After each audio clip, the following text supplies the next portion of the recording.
I worked night security at a hotel. There's a man who uses the elevator but never appears on camera when he arrives. I finally saw where it really goes. I don't know where or how to begin. I'm writing this, and my hands are shaking, and I can't stop thinking about what happened. I've quit that job. I'm done. I can't go back to that place again. Not even walk past it. This whole thing happened recently, but it's still nesting in my head like it was yesterday. I don't want anyone to know who I am or where this happened, so I won't be sharing any personal details. Not my name, not the hotel's name, not its location. What matters is the story itself, and I hope someone believes me, or maybe someone else has seen something like this. I'm just a young guy, like any other. Money was tight, so I took a job in hotel security. Not a 5-star place, mind you, just an average hotel. Decent condition, but operational and had guests. My work was in shifts, and the one I worked most often was the night shift, from 11 p.m. to 7 a.m. Of course, it was dead boring most of the time. Complete silence, unless a drunk guest came back late or some other minor incident occurred. The whole job consisted of sitting in front of security camera monitors, doing a quick round every hour or two on the floors to make sure everything was okay, and answering any calls from rooms or outside. Our operations center was a small room next to the reception, with a desk holding the monitors, an internal phone, and a logbook where we noted down any observations.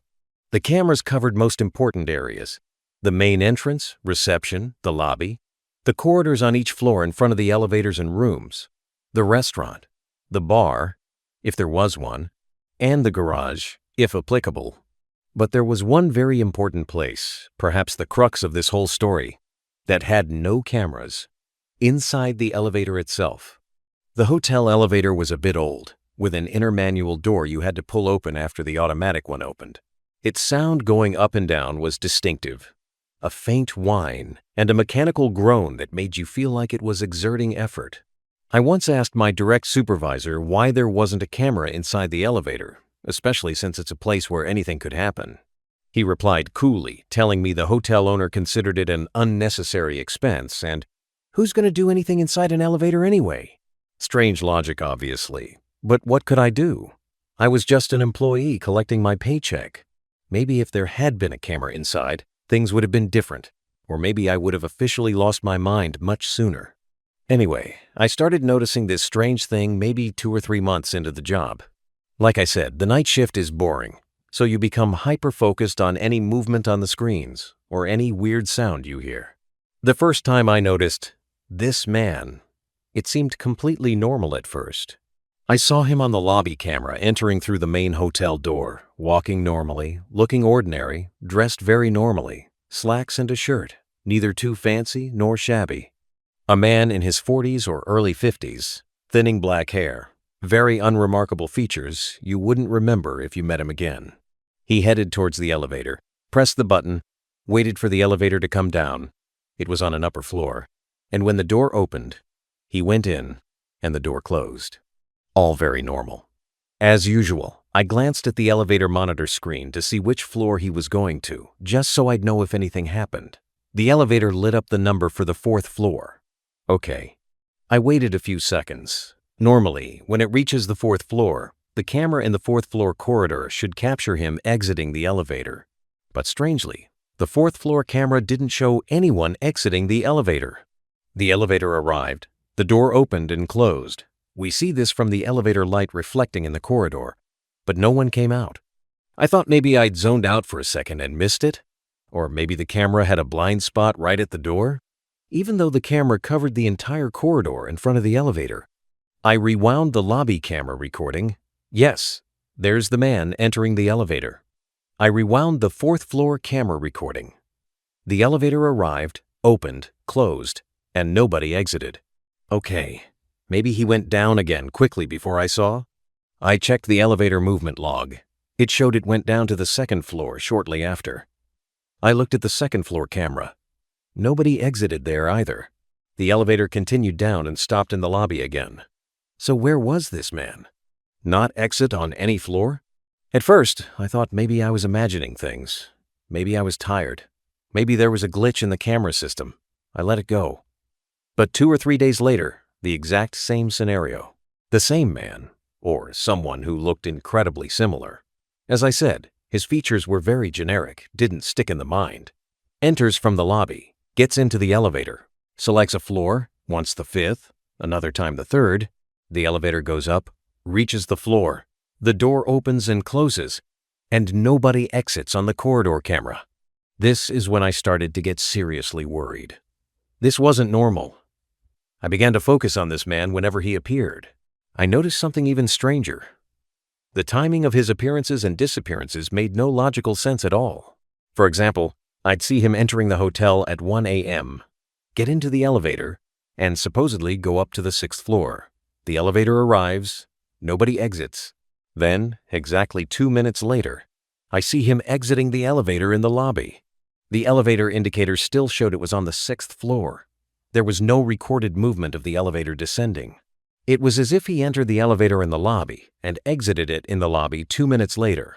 But in between, the elevator traveled to the 6th floor and back without actually moving. Another time, I saw him exiting the elevator in the lobby at 3 a.m. Okay, I kept watching the entrance cameras to see him leave the hotel. Nothing. He didn't leave. So where did he go? The restroom? Did he sit in the lobby? I scanned everywhere on the cameras. No trace of him. It was like he stepped out of the elevator and vanished into thin air. And then, maybe 15 minutes later, I see him entering through the main hotel door again. Where was he for those 15 minutes if he never actually left? I started going crazy. I found myself waiting for him to appear every night. Sometimes he did, sometimes he didn't. No fixed schedule. I asked my colleagues on other shifts, described him, and asked if they'd seen him or if there was a guest matching his description. They all said they hadn't noticed, or maybe he was just a regular guest nobody paid much attention to. I asked the reception staff. They said no one matching that description had booked a room alone or frequented the hotel regularly. The guest logs had no one matching either the description or these bizarre timings. I started digging through camera recordings from previous days. Entire nights spent replaying footage of this man entering and exiting the elevator. The same weird pattern repeated. Enters from the lobby, elevator goes to a certain floor, nobody exits on that floor. A little later, he suddenly appears exiting the elevator in the lobby, or conversely, exits the elevator in the lobby, then appears entering the main hotel door sometime later without having ever left in the first place. One time, I decided I had to confront him. I had to know who he was and what his story was. I was sitting in the security room, eyes glued to the monitors. Around 2:30 a.m., I caught his silhouette entering through the main door. My heart started pounding hard. I left the room and ran out to the lobby. It was him, walking calmly towards the elevator. I called out, a bit loudly, "Sir!" He didn't turn around, as if he couldn't hear me at all. He continued walking and pressed the elevator button. I hurried towards him, calling out again, "Sir, please, just a moment." I reached him just as the elevator door was opening. I can't describe it. An empty look, like he was looking right through me, not seeing me at all. No expression whatsoever, no surprise, no anxiety, nothing, like a statue. And he stepped into the elevator. Before the door closed, I tried to reach out my hand to stop him or get in with him, but I don't know what happened. I felt like a heavy wall of air pushed me back for a moment, and the automatic door slid shut in my face, followed by the inner manual door, closing with a muffled thud. I stood there in front of the closed door like an idiot, feeling a strange chill in my body. I looked up at the floor indicator panel above the door. The elevator hadn't lit up any floor number. The light for the floor number, which should illuminate when it's ascending or descending, was completely off, as if it was stationary, but I could hear its faint whining sound, like it was running. I ran back to the security room to check the cameras. I looked at the cameras for every single floor. No sign of the elevator arriving at any floor. The indicator light showing the elevator's position on my control panel in the room was also off, as if the elevator didn't even exist in the system anymore. I stared blankly at the monitors for about 5 minutes, unable to comprehend anything. My heart felt like it was going to stop from fear and confusion. Suddenly, I heard the distinct ding sound of the elevator arriving, coming from the lobby, and the man stepping out. With the same calmness, the same empty gaze, he walked out towards the main entrance, left the hotel, and disappeared down the street. The elevator hadn't gone to any floor and hadn't moved from its spot, at least according to the indicators and cameras. So how did this man exit it 5 minutes later? Where was he during those 5 minutes? Inside the elevator that was apparently stationary in the lobby? That night, I couldn't sleep at all after my shift ended. My mind was racing. Every possibility crossed my mind. Was this a ghost? Was I hallucinating? Was there a major technical problem with the elevator and cameras that nobody knew about? But how could all the floor cameras fail to capture him exiting? And how could his timings be so utterly illogical? I decided I had to know what exactly was happening inside that elevator. Since there were no cameras, I'd have to rely on my own senses. The next night, I was lying in wait for him. As soon as I saw his silhouette enter the main door, I pretended to be busy with something at the reception desk, near the elevator. I watched him walk towards the elevator with the same detachment, press the button. The elevator was already in the lobby. The door opened. The man started to step inside. In that instant, without thinking, I took 2 quick steps and slipped into the elevator behind him just before the door closed. My heart was hammering like a drum. The man wasn't startled, didn't even glance at me, as if I were thin air. He stood in one corner of the elevator, and I stood in the opposite corner, both facing the closing door.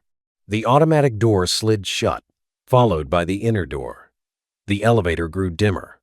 The light inside was weak and flickered slightly. He hadn't pressed any button. Neither had I. So where was he supposedly going all those other times? How was the elevator moving on its own? Before I could ask him anything or do anything, the elevator started to move, but not up or down. Strange.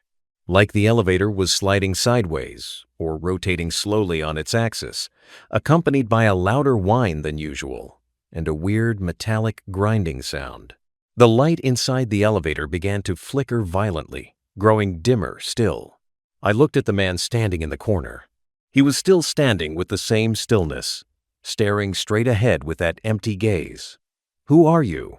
He didn't answer. It was like he wasn't even there with me in this metal box. Suddenly, the elevator stopped. Not a smooth stop like elevators usually make at floors. This was an abrupt halt, like a car slamming on its brakes. I stumbled backward, hitting the wall. The light cut out completely for a moment, then returned as a very faint glow, barely enough to make out each other's features. And I heard a sound from outside the door. Not the sound of people talking, nor the normal sounds of movement in a hotel corridor. Like distant sirens, but not mechanical sirens. Sharp, overlapping wails, like human voices screaming at extremely high, varying pitches, but fragmented and rhythmic in a terrifying way, as if it were a language or a form of communication. A sound that makes the hair on your body stand on end. The automatic elevator door began to open, extremely slowly, with a loud, metallic screech as if it were struggling. With every centimeter the door opened, the sound outside grew louder and closer, and the light filtering through the gap wasn't the normal light of a hotel corridor. A dim red, mixed with a strange blue, like an unnatural twilight. My heart felt like it was going to burst out of my chest from terror. I was frozen in place, unable to move or scream. My eyes were fixed on the slowly widening gap, and on the man still standing like a statue. I saw. I wish I hadn't seen. It wasn't a hotel corridor. It wasn't any place I knew or could even imagine. Not a floor. Something shimmering and slowly rippling like the surface of thick, black water. And the sky above, if it was a sky at all, was swirling vortexes of the strange red and blue light I'd seen filtering in, moving slowly like living clouds. There were no walls. It was a terrifyingly vast open space, but visibility was poor, as if there was a light, moving fog. The sounds were coming from beings moving in that fog. I couldn't see their forms clearly. They were like tall, thin shadows, swaying and moving in an inhuman way, as if their joints were everywhere. And they were the source of those sharp siren sounds. They were talking with them. High-pitched wails, low ones, intermittent, continuous, overlapping in a way that made you feel like your brain would explode. Consciousness. Meaning, but a meaning that was incomprehensible and terrifying to the extreme degree. I felt for a moment that these sounds were trying to penetrate my ears and reach my brain directly, as if trying to dismantle my thoughts. Human figures, or at least, they had been human at some point. Their eyes were completely white. No pupils, no irises. Their mouths were slightly open, as if caught in a silent scream. They were wearing ordinary clothes like we wear every day. Like ordinary people who had been snatched and placed in this horrifying place, frozen forever. Was the man with me in the elevator one of them? Or did he travel between them? I saw all of this in just a few seconds, but it felt like an eternity. I felt a wave of icy coldness spread through my entire body, and pure terror. An existential dread, like the entire universe was wrong and inverted. I felt intensely nauseous, my stomach churning.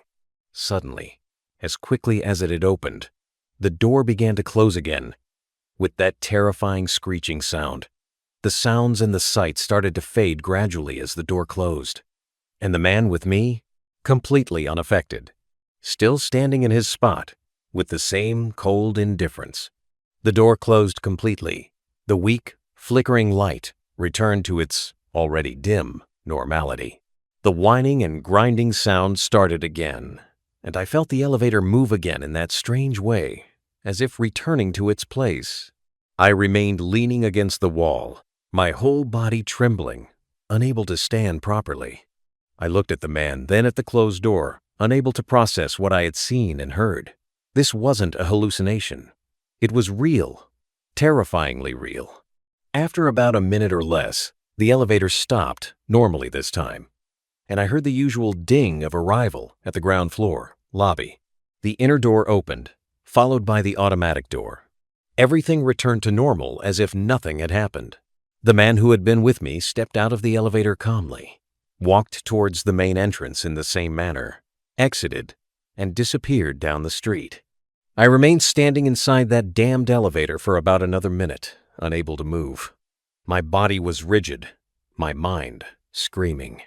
The sounds I'd heard were still ringing in my ears. The image of that horrific place was seared into my eyes. I couldn't get it out of my head. I stumbled out of the elevator, feeling like I was drunk. I went back to the security room and sat down on the chair, feeling like I was about to collapse. I sat there staring at the empty monitors in front of me, and at the elevator control panel which had returned to normal, showing the elevator was stationary on the ground floor. What was that? What had I just seen? A gateway? A portal to other places? Other dimensions? Was he traveling between these places? Was he one of the inhabitants of that horrifying dimension I saw? Or was he just the driver of this elevator on its strange journeys? Were they people who rode this elevator at the wrong time, saw what shouldn't be seen, and got trapped there? All these questions swirled in my mind, and I couldn't find any logical answer. The only thing I was sure of was the terror I felt. Not the kind of fear you see in movies. No, this was a deep dread. A fear of the absolute unknown, of the fact that there are things in this universe we're not supposed to know about, and if we stumble upon them by chance, our lives will never be normal again. I couldn't finish my shift. I felt that if I stayed another minute in that place, I would go insane or something would happen to me. I gathered my few belongings, wrote a quick resignation note, left it on the desk for the manager, and walked out of that hotel, disappearing into the street before dawn broke, feeling like someone was following me, like those terrifying siren sounds were still whispering in my ears. Since that day, I haven't been able to sleep properly. Every time I close my eyes, I see the red and blue light, and I hear those sharp sounds. I'm afraid to ride any elevator alone. I'm afraid of enclosed spaces, like that damned elevator. I left the job, and I'm still looking for new work. But this fear inside me won't go away. I wrote this here to vent, to tell what happened to me. Maybe someone will believe me. Maybe someone has gone through a similar experience somewhere. I don't want anyone to know who I am. All I want is to get this nightmare out of my system and to warn anyone who might work in a place like that or notice something strange like this. Stay away from it. Get away immediately. A place from which no one returns intact. I'm sorry if this is long or rambling, but I'm writing exactly what I feel and remember. I still hear them sometimes when I'm alone at night. I hope it's just my imagination.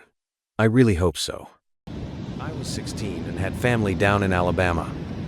They are farmers and own a huge amount of land in Huntsville. My uncle owns a big house and a bunch of trailers they put out in the woods for hunting and camping. While I was down south, my cousins suggest we go out camping for a few days. We get to the camp and it's obvious something is weird. The air has a strange electric smell, like right before a storm, like ozone. We don't think much of it and unpack and go down to a little creek to swim for a few hours. All of a sudden, some older white guy and a white teenager come out of the bushes. He has a shotgun in the crook of his arm and says hello. He asks what we're doing this far back in the woods. I tell him about my uncle, who he knows, and say we're camping out. He tells us, we need to be real careful out here and stick together because there is a big animal in the woods. His son, who is my age, asks if he can hang out with us. His dad says, okay. We end up playing football and dicking around. There's me, the white kid Tanner, 5 of my cousins, and 4 of their friends, 5 girls and 6 boys. We were all around 15, 17. We ended up just dicking the day away and going back to the camp and getting set up for a campfire, even though we had trailers with kitchenettes. Tanner said he wants to run home and ask his dad if he can come camping with us. His family's property sits up against my uncle's. My cousin Rooster says he's going to go with him since it's getting pretty dark. One of the girls says she's going to tag along. At this point, it's about 7:00 and it's starting to get pretty dark. They take flashlights and head off on the trail towards Tan's property. The rest of us just chill and make s'mores, drink, and hit on the girls. About 30 or 40 minutes later, there's the smell of ozone again. You could smell it over the smell of the fire we had going. It had a really nasty copper smell, like the smell you get after you've had a nosebleed. It wasn't exactly like dried blood, but it was that strong, metallic, back of your throat smell. We immediately think that it's some kind of electrical malfunction or someone left a hot plate on or some shit. We search the trailers and nothing is on, but we can smell it. All of a sudden, we hear people booking down the path toward us. Rooster, Tan, and the girl all come running into the clearing out of breath. They don't even break stride, they all just run into the trailer next to where the fire is. We all nope the fuck out of there and get into the trailers. They end up calming down a bit, but even Rooster is crying his fucking eyes out. Meanwhile, the fire is getting lower and lower, so my other cousins say, fuck it, and are about to go outside and start up the generator. Tanner says fuck no, and locks the front door. Ain't nobody else going outside. He's been crying too, and his eyes are bloodshot and puffy, and his pants are dirty as shit. He goes on to tell us that they went up to his house, and his father said it was okay for him to go out camping. He just needed to make sure they were careful on their way back, and maybe they should take one of the hunting rifles just in case. Evidently, Tanner had seen something in their yard a few days before, and then one of their pigs had turned up ripped in half and eaten. They assumed it was just some big cats or coyotes, even though they don't usually fuck with live animals. He had gone upstairs and packed his stuff, and told his dad they would be okay without the rifle, because coyotes avoid people. So they started walk back towards where we were camping. Rooster finally stops crying and shaking. The girl had stopped too, but she was just staring out the window with a dumb look on her face. He says they had gotten halfway into the woods toward the camp when they started to hear shit in the forest. It was almost pitch black by this time, so they weren't sure what the fuck it was. The girl said she heard something in the bushes right off the trail, and they all beamed their flashlights over there. There was something standing back in the woods, in a little hollow. Rooster said they had shouted at him, and told him he was scaring the fuck out of them, and that he was a dick. He said that's when he realized that the guy was facing away from them. So they keep walking, and they start to smell the nasty coppery ozone smell. And they say they'll look off into the forest on the opposite side.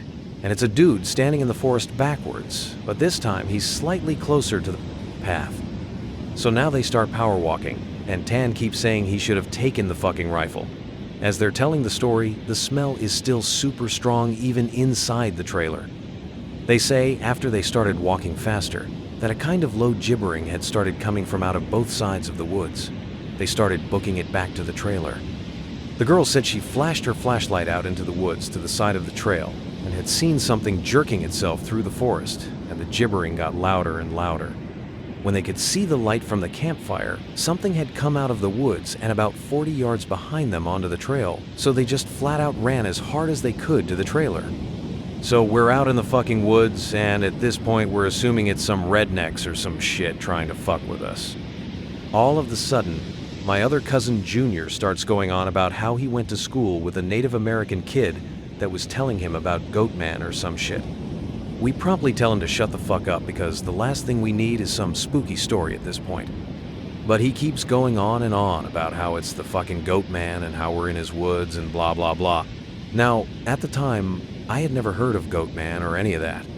But a couple years ago, the year before I graduated from college, I had a menom for a roommate, and I ended up asking him about it. To sum it up, it's basically a fucking man with the head of a goat, and he can shapeshift and he gets among groups of people to terrorize them. It's also supposed to be kind of like the Wendigo, and it's bad mojo to even talk about it, and even worse if you see it.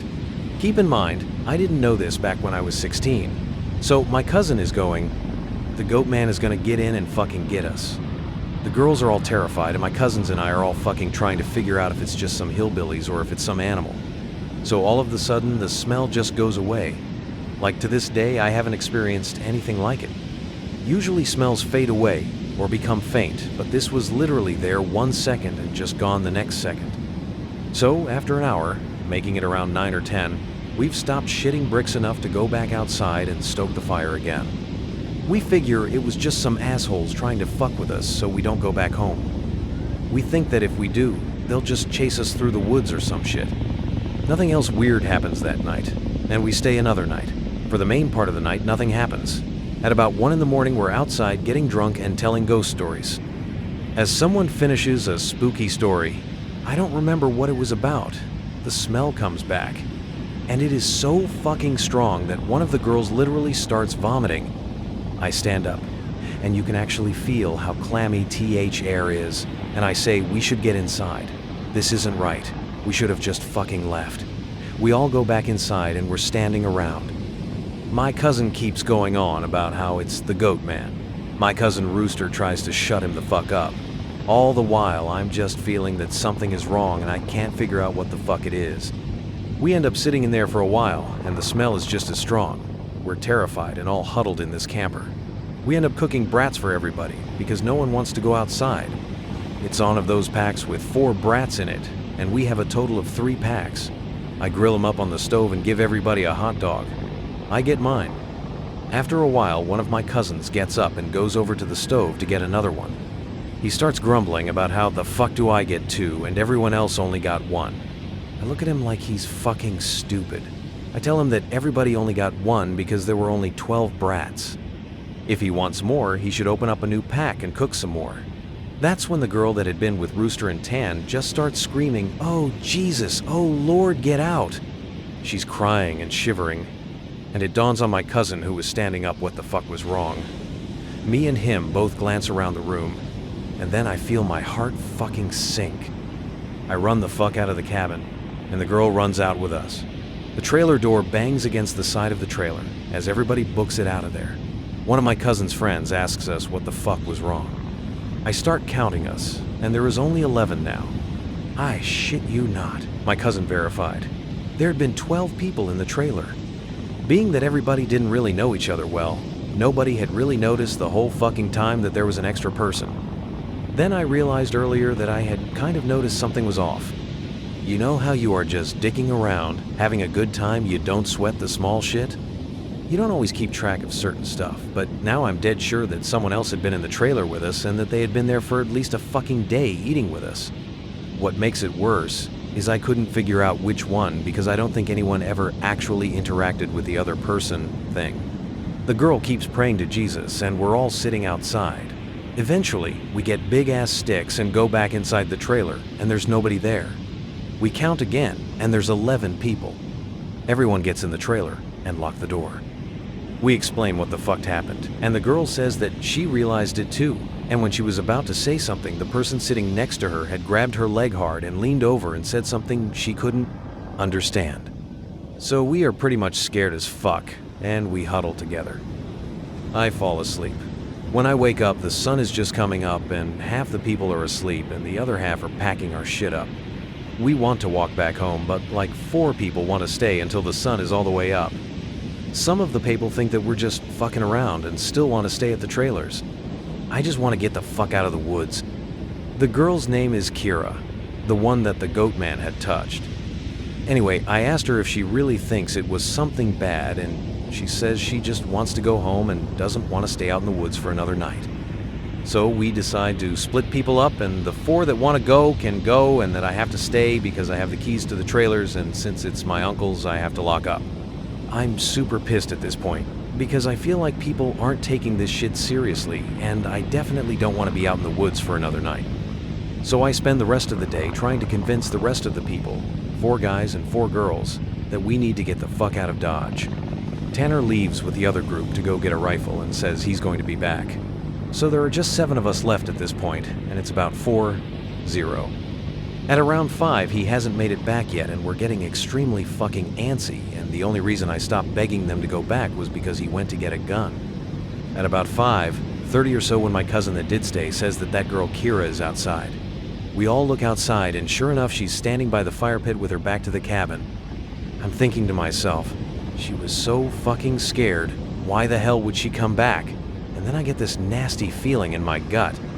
Keep in mind, the whole time the coppery smell has been gone, but now I realize I can smell just a twinge of it. I say this to the rest of them, and they all laugh at me and ask if I set this all up to scare them. I look at them like, I'm not fucking bullshitting you right now. I ask them why the fuck would I play like that. So one of the girls goes outside to get Kira. She gets halfway to her and stops cold.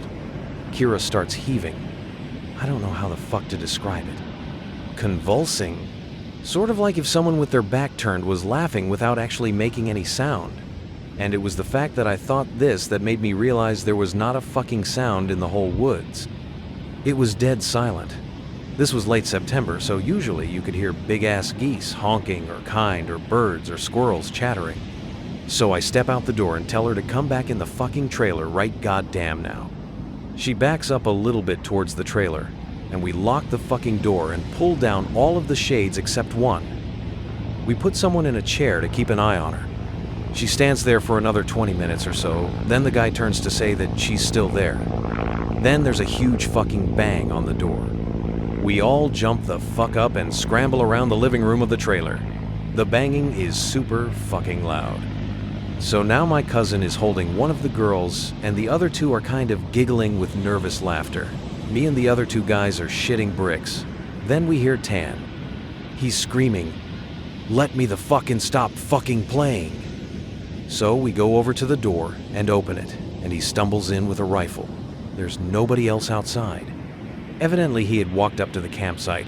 Nothing weird happened in the forest, but he had seen a girl who he said wasn't Kiera, just standing there. When he had gotten to the edge of the clearing, she had turned toward him with this slack-jawed look and just stared him down, slowly tracking him as he walked around the outside of the clearing towards the camp. He said it wasn't until he was almost halfway to the trailer that he realized she was getting closer to him. She had started off by the fire, and without him even seeing her move, she had been turning and inching closer. He said he just ran the rest of the way to the trailer, thinking it would be open. When he got to the door and it was locked, he turned, and it was about half the distance to the door. He looks around the room and then gets super pale. He pulls me to the side and whispers in my ear, "You know there are only 6 of you in here, right?" I get that feeling where your stomach drops into your nuts. It had been back inside the trailer while we were sorting out who was going where. It was right fucking with us. We look out the window, and there is nobody out there. So we recount everyone, and then basically I go over and ask everyone how many people were here earlier. Everybody says 8. I ask, how many are here now? Everyone counts, and then realizes there are now only 7 people in the cabin. Tan had brought back a couple boxes of ammo and his rifle. He told his dad there is some kind of animal in the forest because he didn't think his dad would believe him if he said it was Goat Man. He says that his cousin is supposed to be coming down in a few hours, and that in the morning we can all go back to his place and his cousin will drive us home. Now, I'm really fucking terrified, but at least I feel a bit better knowing we can just shoot the fuck out of whatever it is if it comes back. Then my cousin gets into a huge argument with one of the girls because she accuses us of trying to prank them. My cousin keeps telling her that I'm not that type of person. She asks, how do we know the girl by the fire wasn't just Tanner in a wig? Or if it really is the goat man, how do we know that this is the real Tanner? And that goat man didn't just kill Tanner in the woods and take his gun? Tanner and I make it clear that we could seriously be in danger because at the very least, someone has been sneaking themselves into our fucking trailer without us knowing and mingling with us. Goat man, or not, we weren't safe. One of the girls start crying and saying she wants to leave right now. We're trying to tell her that's a fucking no-go because none of us are walking through the woods in the middle of the night. At this point, the sun is starting to go down and it's getting a little cloudy out. We eat something and turn on the radio for a while, B. We can't really get a station out there with anything decent, so we turn it off at about the time Tan's cousin shows up. The sun is just barely over the horizon, and he has one of those heavy-duty lantern flashlights and another rifle. He walks up to the trailer, and we whisper to Tan, asking if he's sure that's his cousin, and he says yes. The guy looks behind him and all around the camp. Then he walks in and kind of glances at all of us and looks a little confused. He says, "Where's your other little buddy at? I figured she would meet me up at the trailer. Is she a little slow or something?" He also asked what we'd been cooking, because it smelled like bloody and hot pans all the way up the trail. We all fucking nope and ask him what the fuck he's talking about. He had come down the same trail as Tan had been using and said he came up on one of you's guys' buddies, standing in the middle of the trail looking at him slack-jawed. He had asked her a bunch of questions, but all she did was just look at him and then smiled. He said he kept walking, but she couldn't seem to keep up with him and kept falling behind. He asked if she was hurt, but she just stared at him. He kept walking and had turned around a bend in the trail, and when he turned back to check to see if she was keeping up, okay, the trail was empty. He assumed she took a shortcut back to the trailer. We tell him the whole story of what's been going on, and the nopes the fuck out. I expected him to say we were full of shit. I think he was 19 or so. He just listened and then sat down on the couch in the living room. He said when she kept lagging behind him, it kind of weirded him the fuck out, so he tried to slow down and keep her in front of him. But no matter how slow he walked, she always tagged behind. He also said he smelled this nasty smell that got stronger as he got closer to the camp. Eventually, it got really strong, and he heard her say something in a low, quiet voice. He turned to ask her what she said, and she had caught up right the fuck on him. He went to reach out for her to grab her shoulder, but he said he must have misjudged her distance because she was off to the side of where he put his hand. The whole time she was just staring right fucking at him. At this point we know this shit's real unless Tan is playing a joke, but you can tell he's just about pissing his pants, so we know he's not. They load up their rifles and we eat some more. We all sit around until about 11. To this fucking day, whenever I think about this, I really pray to God that it was just some huge prank that my cousins played on me and never told me the truth. At around 11, the smell of copper turns into a really nasty blood smell, like cooking blood and singed hair. Tan and his cousin, Reese, get the fuck up and grab the rifles. There's like a half-knocking, half-clawing at the door, and I shit you not, there's this voice, and it sounds like when you see those YouTube videos of cats and dogs whose owners teach them how to talk. It says in this halting, weirdly toned voice, "Let me the fuck in. Stop fucking playing." It made my fucking nuts creep up against my body. One of the girls started crying. It was so fucking obviously not a person talking. It didn't have the right cadence, and that's some shit that I never realized until that moment. All people have a certain cadence when they talk, no matter what language. This shit didn't have that. YouTube those cats. That's what the fuck it sounded like outside the door. Now I'm in full-on terror mode. We keep yelling outside, "Who is it? Stop fucking around!" And it just keeps saying, "Let me in," for almost 15 minutes. Then the smell goes away for a while, and for the next hour or so, we can hear someone creeping around in the woods and shit. Every couple minutes, it comes back to the door and says something. Finally, the smell totally fades away when it's around 2 in the morning. Reese says, "Fuck this," and opens the door and walks outside with his rifle. He fires a shot into the air and says something like, "In the name of Jesus Christ, go away." He fires 2 more times, and then from the woods near the river across from the trailer, it sounds like something is slowly gibbering and hooting. Then it starts screaming, and it sounds almost like a woman and a cat in a bag screaming together. Like I've seriously never heard any shit like that, and you can hear the brush over that way start to shake. Reese fires over into the tree line, then starts backing into the trailer. We lock and door and can hear this shit keep on screaming. Reese says something had come out of the bushes, really low to the ground, crawling towards the trailer, and he shot at it. That's pretty much how the rest of the night went. It was screaming for the next 2 hours, and we could hear shit moving out into the tree line. It never came back to the trailer until everyone had fallen asleep.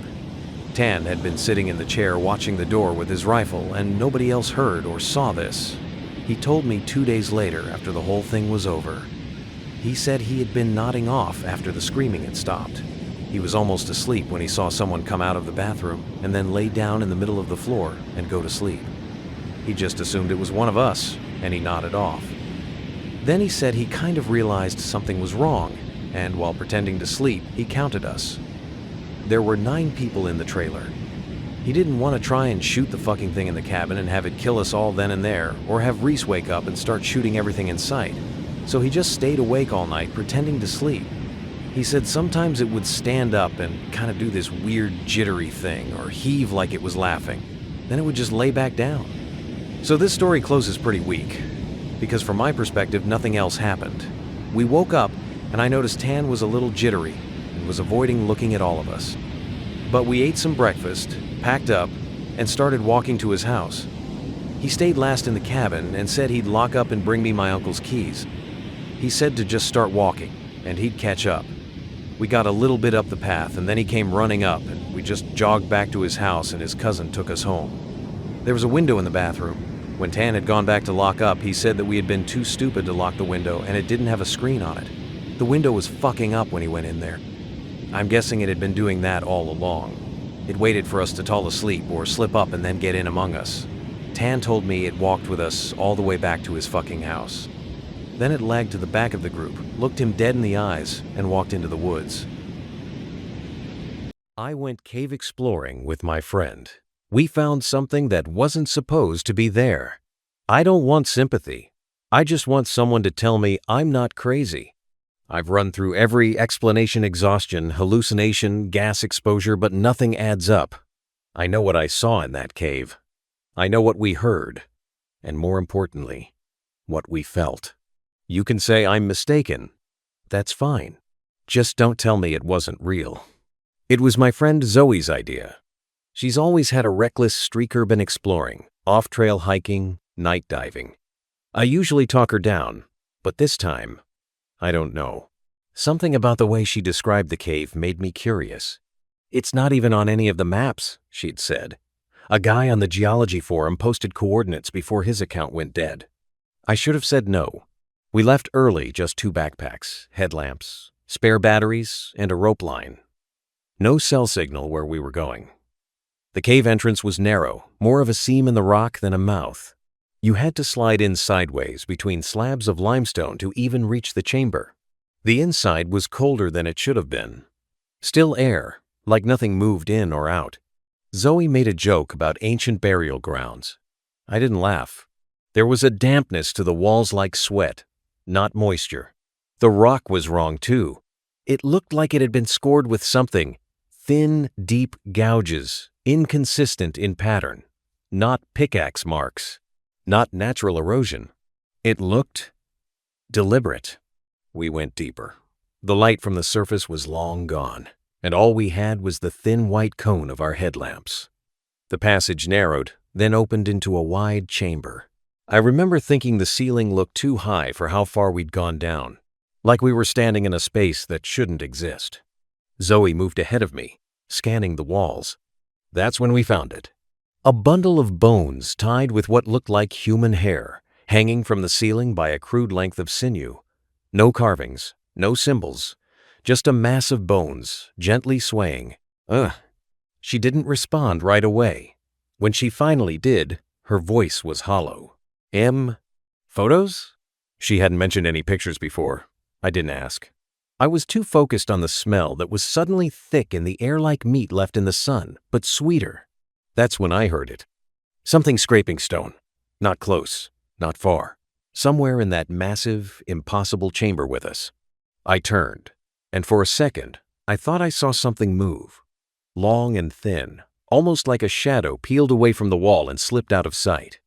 Zoe was already backing up. Her face had gone pale beneath the headlamp's glow. I grabbed her arm and whispered, "We need to go." She didn't argue. We turned, retraced our steps, but the tunnel didn't look the same. The gouges in the walls were deeper now, fresher, some still wet. Zoe started muttering under her breath. I counted it. I counted the turns. I told her to keep moving, keep the rope line in hand. But when I reached for it, there was nothing. The rope was gone. Just a frayed end. Cut clean. Something had taken it. And it wasn't done with us yet. Zoe was unraveling. Her breaths were fast and shallow, fogging up the inside of her headlamp lens. I grabbed her by the shoulders more to steady myself than her. Hey, I said, quietly but firmly. We need to keep our heads. You counted the turns, right? So think. She shook her head, eyes wide. I don't know. I did count them. I swear 3 right, 2 left, slope downward. I glanced around. The stone felt tighter somehow. Angrier. The air had thickened like the cave was exhaling slowly and we were breathing in its rot. That smell was stronger now. Clotted. Sickly sweet. I listened. There. Beneath Zoe's frantic breathing. Breathing. Not hers. Not mine. Something deep. Rhythmic. A slow drag in and out. Not from any one direction, just around us. Embedded in the walls. Or beneath them. I shushed her and held my hand out. She went quiet. We both heard it then. Not a growl, not a snarl. Just breath. Like lungs the size of the room, expanding in time with our fear. I scanned the area. There, look, I whispered. About 10 feet up, there was a narrow ledge-natural rock, slanted inward like a lip above the tunnel mouth. If we could get up there, maybe we'd get a better view of the layout, or at least feel like we weren't being watched from every direction. I helped Zoe climb first, boosting her from below. Her boots scraped and kicked loose gravel, and I winced with every sound. My turn was harder me, fingers trembled against the sharp stone. My legs aching from tension and cold, but I made it. The ledge was wide enough for us to crouch. Our lights reached further up here. That's when I saw it. A shape just outside the cone of our beams. It was too tall. That was my first thought. Not like a person. Like someone had been stretched upright arms long, joints sharp, body so thin you could see where the ribs nearly pierced the skin. Its back was turned. Pale, scabbed flesh stretched tight over its frame. Its head scraped the ceiling, and it was listening. One long arm curled out and touched the wall, claw tips dragging across it gently, like it was feeling vibrations through the stone. My breath caught. It froze. No sound. No movement. Then its head twisted, not turned twisted, the neck bending like a broken branch, until one sunken, pupilless socket faced our direction. It didn't blink. It didn't move. Zoe made a noise, something between a whimper and a choked breathe hand. I grabbed her mouth just in time. The thing tilted its head, its other hand flexed. Claws like carved antler tips scraped together, click, click, click. Then it sank back into the dark. Not walking, melting. The way it moved made me feel wrong inside, like gravity didn't apply to it the same way. I didn't realize I was crying until I tasted salt. We sat there for what felt like an hour. Maybe it was minutes. Time felt fake down there. Zoe finally leaned in. Her voice was so quiet I barely heard her. I don't think we found the cave. That thought didn't feel paranoid. It felt true. The walls were grooved. The air was still. The bones were arranged. This wasn't some forgotten tunnel. It was a trap. Baited with something only the desperate or curious would follow. I pulled out the backup flashlight and checked our gear. Still had a flare. Half a bottle of water. No rope. One knife. We couldn't stay up here. Whatever that thing was, it knew now. We had to move. I started to climb back down when I saw something strange in the rock below, thin lines in the stone that looked too symmetrical. Almost like script. Not in English, not anything I recognized. Dozens of little carvings etched into the ledge just below where we sat. Each one a perfect copy of the last. Zoe saw them too. That looks like the markings near the... She stopped herself. Near the bone bundle. We both knew it. Below us, the breathing started again. But this time, it wasn't steady. It was excited. I told Zoe to stay. Don't move. "Don't make noise." She didn't argue, just nodded with that hollow, hunted look. Her hands gripped the rock until her knuckles went white. I climbed down from the ledge and slipped into the corridor on the far side, one we hadn't seen before. It felt older than the rest. The walls here were darker, like the stone itself had been scorched. Not from fire, from time, or something older than time. My boots crunched something brittle beneath them. I didn't look down. The deeper I moved, the warmer it got. Not physically. That's not the right word. It was like the space remembered heat as stale, decaying warmth that stuck to your skin like grease. I turned a corner and found another chamber. This one was smaller, oval-shaped. The walls weren't stone anymore, at least not naturally. They were carved into relief figures I didn't recognize, arranged in circles, each with their heads bent toward the center. In the middle of the room was a pit. I don't know how deep it went. My light couldn't reach the bottom, but I could hear it. Something moving down there. Slow, wet, rhythmic. It didn't echo. I backed out before whatever was down there noticed me. When I returned to the ledge, Zoe was gone. No blood, no drag marks, no scuffle. Just gone. Except there was a new bone bundle, hanging from the rock just below where we had been sitting. Fresh, not skeletal, not cleaned. Something wet still clung to the twine, holding it together. I didn't scream. I didn't cry. I couldn't. My body locked up. My mind flooded with one thought that repeated over and over. It took her. My flashlight flickered. Not out. Just dimmed. The way a dying memory does in the back of your mind when something older pushes forward. I ran. I don't remember the path I took, only that the cave shifted around me. The same hallway split and doubled back. I saw my own footprints over and over again. And then, I didn't. There were no footprints, no dust, just smooth stone, as if nothing and no one had ever walked there before. When I finally collapsed, I was staring up at a patch of sky. Pale morning light filtered through a hole barely large enough to crawl through. Roots hung like fingers. I pulled myself out with everything I had left. I don't remember how I got back to the car, or how I drove. I woke up in my apartment 2 days later, dehydrated and covered in scrapes. Zoe's things were still in the trunk. She's never been reported missing. No records, no digital footprint. It's like she was erased the moment we stepped into that place. Except, yesterday, someone slid something under my door. A strip of pale leather, tied around a bundle of hair. Zoe's. I recognized the braid. There were markings burned into the leather, same as the carvings in that cave. I've spent hours trying to match them to anything runic scripts, tribal symbology, ancient languages. Nothing matches exactly. But one symbol keeps showing up. It looks like a figure bent backward over a ring of thorns. Sometimes it's drawn with antlers. Sometimes it has no face. Sometimes it looks like it's smiling. I'm not posting this for clout. I don't care if anyone believes me. I'm posting it because I found something else burned into the inside of the leather. Not in ancient script. In English. I haven't slept since. And I'm not sure I should. Because sometimes, just before dawn, I hear breathing in the walls. I don't really know how to phrase it. This thing has been unsettling me, terrifying me, for a while now, and I can't keep it bottled up anymore. I live alone in an apartment in, well, let's just say an older part of town, a bit rundown maybe.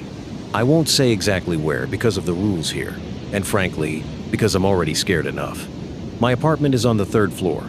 My balcony and my bedroom window look out over the street and directly at an old abandoned house on the other side. It's been sealed up for years. Nobody goes in, nobody comes out. The windows are broken, the main door is padlocked shut, and the whole place just radiates decay. This whole thing started about maybe 3 or 4 months ago. Like usual, I was staying up a bit late on the balcony, maybe having a smoke or a cup of tea before heading to bed. One night, I noticed a silhouette standing on the roof of that abandoned house. At first, I didn't process it. Couldn't quite make it out. It was pretty dark, but the streetlights cast enough illumination over the area. I focused a little harder. No, that was definitely a person. A man, standing there. I was immediately confused. This house is locked up tight. No one ever goes near it. Who would be climbing onto its roof? And how? My first thought was maybe it was just some local kids messing around. But this man was standing perfectly still, not moving at all, and stranger still, he was looking up at the sky. His head was tilted back as if he were stargazing or I honestly don't know what he was doing. I watched him for about 5 minutes. He didn't budge, stood there like a statue, gazing upwards. He looked completely ordinary, by the way, wearing normal clothes, pants and a shirt or t-shirt. Hard to tell exactly from the distance and in the dim light. His build was average, not particularly large or thin. But what was strange and unsettling, apart from his presence there, was that I couldn't see his face at all. His head was tilted back at such an angle that no matter how I tried, I could only maybe make out his chin and the back of his hair. I felt a little uneasy, went inside, locked the balcony door, and went to sleep. The next day, I'd mostly forgotten about it. Until that night. Around the same time, I stepped out onto the balcony, and there he was, standing in the exact same spot, in the exact same pose, looking up at the sky. This time, I felt a genuine sense of dread. Who was this? What was he doing every night on the roof of a locked, abandoned house? And why did he just keep staring at the sky like that? I didn't sleep well that night. My mind kept racing. Maybe a burglar scouting the area? But there's nothing to steal in that ruin. Maybe someone mentally unwell? Maybe someone... I didn't know. The next morning, on my way to work, I made a point of looking closely at the abandoned house. No sign of anyone. The door was still padlocked. The windows were still broken. No indication that anyone had been coming or going. This became a pattern. Every single night. The same man, the same spot on the roof, the same posture, looking up at the sky. He never missed a night. He became a part of my nightly routine, a deeply unsettling part. Sometimes I'd go out onto the balcony specifically to see if he was there. Other times, I'd avoid the balcony altogether, staying in my room, terrified to even glance out the window and find him standing there. I started to feel real anxiety. This wasn't normal. I began asking around the neighborhood subtly. I went down to talk to Mr. Henderson, the superintendent of my building, an older guy who's lived in the area forever. Hey, Mr. Henderson, can I ask you something? Sure thing. What's up? That abandoned house across the street. Does anyone ever go up on its roof at night? Mr. Henderson looked at me like I had two heads. The roof? What roof? That place is a wreck, son. Been boarded up for more than 20 years. Nobody can get up on that roof anyway. The inside staircase collapsed years ago. Are you sure, Mr. Henderson? Because I thought I trailed off. What was I going to say? That I see a guy standing there looking at the sky every night? He'd think I was crazy. Positive. I've been here long before you moved in. Nobody goes near that house. I just said okay, thanked him, and went back upstairs feeling like something was seriously wrong. Either Mr. Henderson wasn't paying attention or I was hallucinating. I went to the small convenience store down the block. Asked the guy behind the counter the same question, but indirectly. What's the story with that boarded up house anyway? Looks kind of creepy. Oh, that was old Mr. Abernathy's place. Died, him and his wife, in an accident years back. Kids sold it to someone who just let it sit, then they moved away. Place is probably haunted. He said that last part with a little smirk. Haunted. Haunted by what? Ghosts, spirits, you know, local talk. Point is, nobody goes near it after dark. Right. Have you ever seen anyone strange hanging around it? Maybe lurking nearby? Or on the roof, maybe? The shopkeeper laughed. The roof? Who'd be able to get up there? Nah, nobody goes near it. You seen something? I felt like if I told him, he'd either laugh at me or get spooked. I just said, no, just asking. It looks weird. And I left. I sat with myself, thinking, nobody sees him but me? How is that possible? Am I imagining it? but I see him so clearly every night, standing right there, a physical presence. So why doesn't anyone else see him? Does he only appear to me? Why? These questions started eating away at me. I wasn't sleeping properly anymore. I was constantly anxious and tense. Every time evening approached, my heart would start beating faster. I'd approach the window hesitantly, look out cautiously, and find him. Standing in his spot, looking at the sky, I started observing him more intently, trying to notice any detail. His clothes were almost always the same. His posture never changed. He never moved at all, like a mannequin placed up there. Sometimes I'd stare at him for hours, waiting for any movement, any change. Nothing. Absolutely nothing. But the feeling of anxiety and suspicion grew stronger inside me. There was something fundamentally wrong about this man, about his stance, and about the fact that nobody else seemed to see him. Another month passed like this. I was nearing a nervous breakdown. I felt like I was officially losing my mind. I considered seeing a therapist, but I was scared. Scared they'd lock me up or put me on medication that would numb me. More importantly, I had this gut feeling that this was real, not delusions. Something was happening, and I was the only one witnessing it. I started considering wild explanations. Was he a ghost? Some kind of spirit? But if so, why just stand there looking at the sky?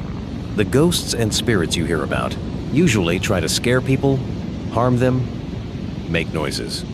This figure was completely silent, seemingly peaceful. But his very existence had become terrifying to me. Terrifying because of the mystery surrounding him, and because of the feeling that I was the only person on Earth who could see him. That sense of isolation was crushing. Like there was a secret between me and this entity. A secret nobody else in the world knew. Did he know I was watching? No, impossible. He was always looking up. He never once looked towards me or anywhere else. His entire focus was on the sky. Last night, the moon was incredibly bright. A full moon, lighting up the street almost like daylight. I went out onto the balcony, tense as usual, and I looked towards the abandoned house. There he was, standing in his spot. The moonlight revealed him more clearly than ever before. I could see more details in his clothes. Dark jeans and a plain white t-shirt. His hair seemed dark, maybe a bit thick, but his face, still couldn't see it.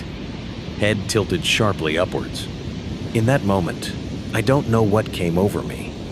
Maybe it was desperation, maybe temporary insanity, maybe just the overwhelming need to break this stalemate and find out the truth.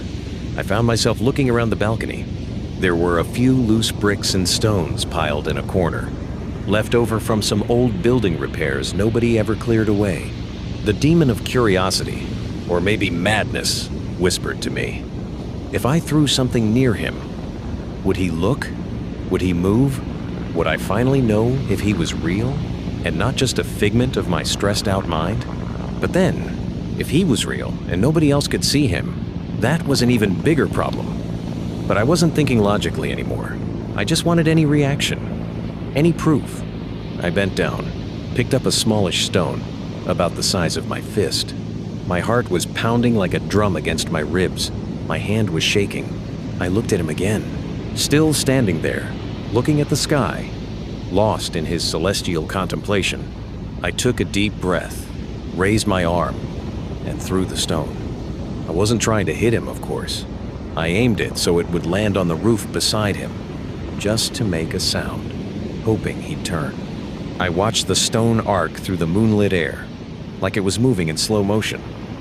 It landed with a soft thud on the rooftop of the abandoned house, maybe a yard or two away from where he stood. In that instant, everything stopped. The ambient sounds of the street faded from my ears. The breath caught in my chest. My entire focus locked onto him. For the first time in months, he moved. But he didn't move the way I expected. He didn't quickly lower his head to investigate the source of the sound number. His head lowered with agonizing slowness, a terrifying, unnatural slowness, like the neck of a machine turning on rusty gears. Degree by degree, centimeter by centimeter. His head descended and began to turn towards me, towards my balcony. My heart felt like it was going to stop. I wanted to scream and run and hide, but my body was frozen in place. I couldn't move, couldn't tear my eyes away from him. His head completed its turn until it was facing me directly, and for the first time in months, I saw his face. Or what should have been his face. In the shadows beneath his previously raised head, there weren't distinct features, but there was something else. Something that made my blood run cold and my knees buckle. His eyes were glowing, not just reflecting the moonlight number. They were emitting a strong white light, like two small, intense flashlights aimed directly at me. A cold, terrifying light, devoid of any life or expression. Just pure white light pouring out from where his eyes should be. The moment my gaze met his, or met the light emanating from his eyes, I felt an electric shock surge through my entire body. Raw, primal terror, unlike anything I had ever known. A feeling that this entity wasn't just strange or mysterious, it was dangerous. Extremely dangerous. I don't know how my legs carried me. I found myself scrambling back into the apartment like a madman, slamming the balcony door shut, rattling down the blinds, pulling the curtains closed. I ran to the front door, checked that it was securely locked. I went around to every window in the apartment, shutting them, closing all the curtains. I was breathing heavily, my heartbeat echoing in my ears. Sweat drenched me, and I was trembling like a leaf. I ended up sitting in the middle of the dark living room, hugging my knees to my chest, shaking uncontrollably. My mind couldn't process what I had seen. Those glowing eyes, that wasn't human. That wasn't natural. That was something else entirely. Something I had been watching for months, thinking it was unaware, or I hoped it was unaware. After some time, I don't know how long, maybe an hour or more, with fear completely paralyzing me, I started to calm down just a little, but the terror didn't leave. I decided I had to look again. I had to know if he was still there or if he'd left. Maybe what I saw was a hallucination brought on by extreme fear and stress. I crept towards my bedroom window with extreme caution. I opened a tiny sliver of the curtain, just enough to see out without being seen. My heart started hammering again. I looked towards the roof of the abandoned house. Nobody. The roof was empty. The spot where he always stood showed no trace of him. I felt a momentary wave of relief, immediately followed by a much larger wave of dread. Where did he go? Did he vanish? Did he come down? But how could he come down when the house was sealed? My eyes scanned the area around the abandoned house, and suddenly, I caught movement. Not on the roof of the abandoned house. On the roof of the building next door to mine. My neighbor's building. In the same row as my apartment block. Much, much closer. My stomach dropped. It was him. The same man, the same clothes, standing with the same stillness. But this time, he wasn't looking at the sky. He was looking directly at me. Standing on my neighbor's roof, which is practically adjacent to my building, his face turned directly towards my apartment window, and his eyes, they were still glowing with that same cold, terrifying white light. As if he knew exactly where I was peering from behind the curtain. As if he was saying, "I saw you, and I know you see me, and I know where you are." I yanked the curtain shut instantly and stumbled backward, feeling nauseous. The terror I felt in that moment was exponentially worse than the initial fear. Before, he was a distant, mysterious entity. Now he was a terrifying entity, close by, aware of my existence, and aware of my location. It's my fault. I'm the one who drew his attention. With my stupid, impulsive action, throwing that stone, I made him look at me, made him discover me. He was just standing there, minding his own business, looking at the sky. Nobody noticed him but me. And like an idiot, I was watching him. Now he's the one watching back. But his gaze says it's not just watching. I've been holed up in my apartment for 2 days now. I don't open windows or the balcony door. All the curtains are drawn. I'm afraid to even get close to any opening to the outside world. I ordered food delivery and opened the door terrified, peering frantically down the hallway. I can't sleep. Every time I close my eyes, I see that white light pouring from his eyes, staring at me. I can feel him. I feel like he's still out there, standing on the neighbor's roof, waiting for me to make a mistake and open a curtain, waiting for me to show myself. I feel his gaze penetrating the walls. I don't know what to do. Call the police? Tell them what? There's a guy with glowing eyes standing on my neighbor's roof staring at me? They'll think I'm on drugs or certifiably insane. Who can I tell? Who would believe me? I wrote all this down here because I feel like I'll go crazy if I keep it inside. Maybe someone here has gone through something similar? Maybe someone knows what this could be? Any explanation? Any advice? I'm so scared. Scared of what comes next. Scared that he won't just keep standing there looking. I feel like this was just the beginning, and that what I did opened a door I'm not remotely prepared to deal with. I think I hear faint footsteps on the stairs outside my apartment door right now. No, I must be imagining it. There's nothing there, right? I have to go now. I need to turn off the lights and stay quiet. Please, God, help me.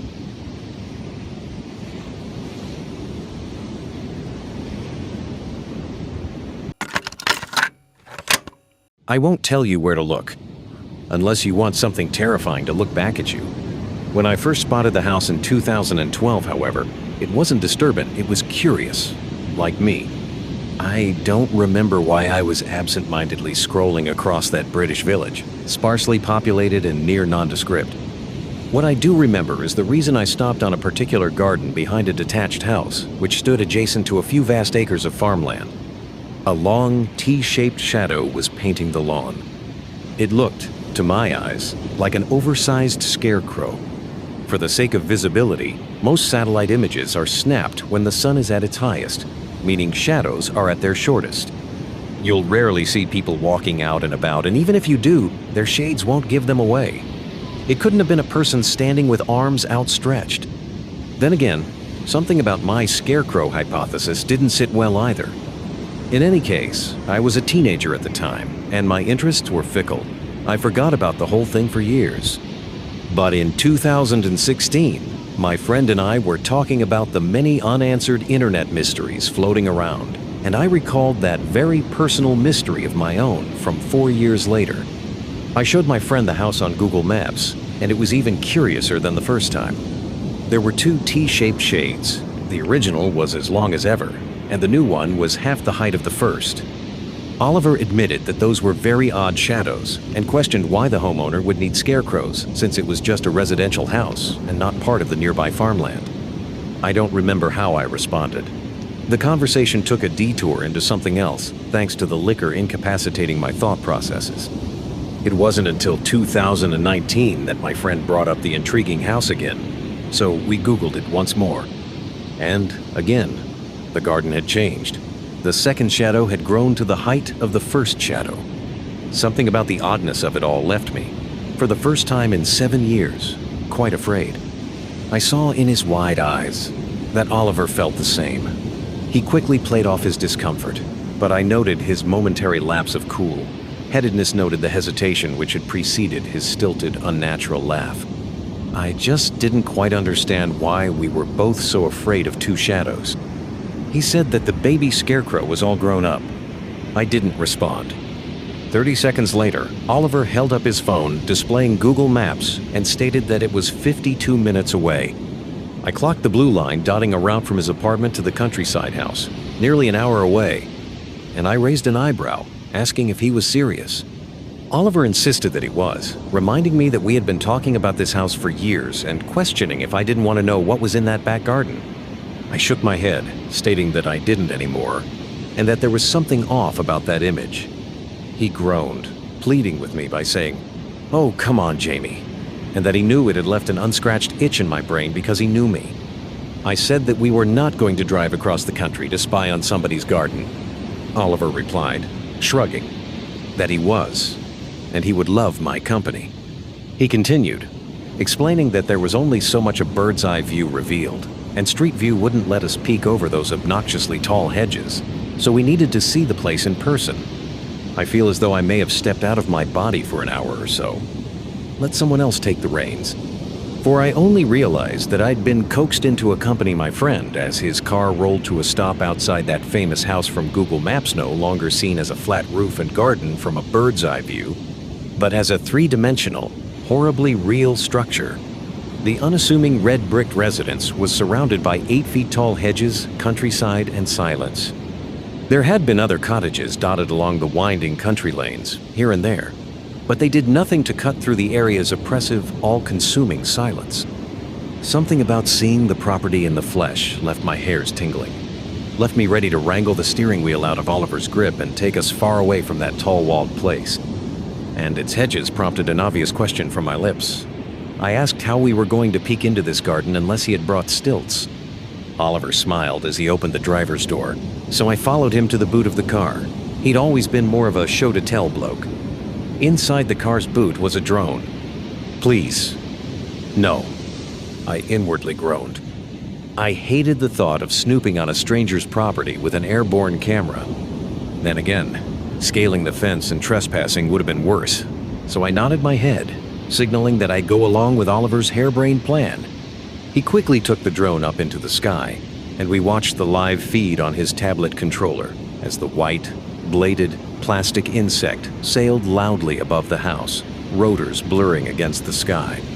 Oliver took the device over the roof tiles, and we both held our breath as the garden came into view.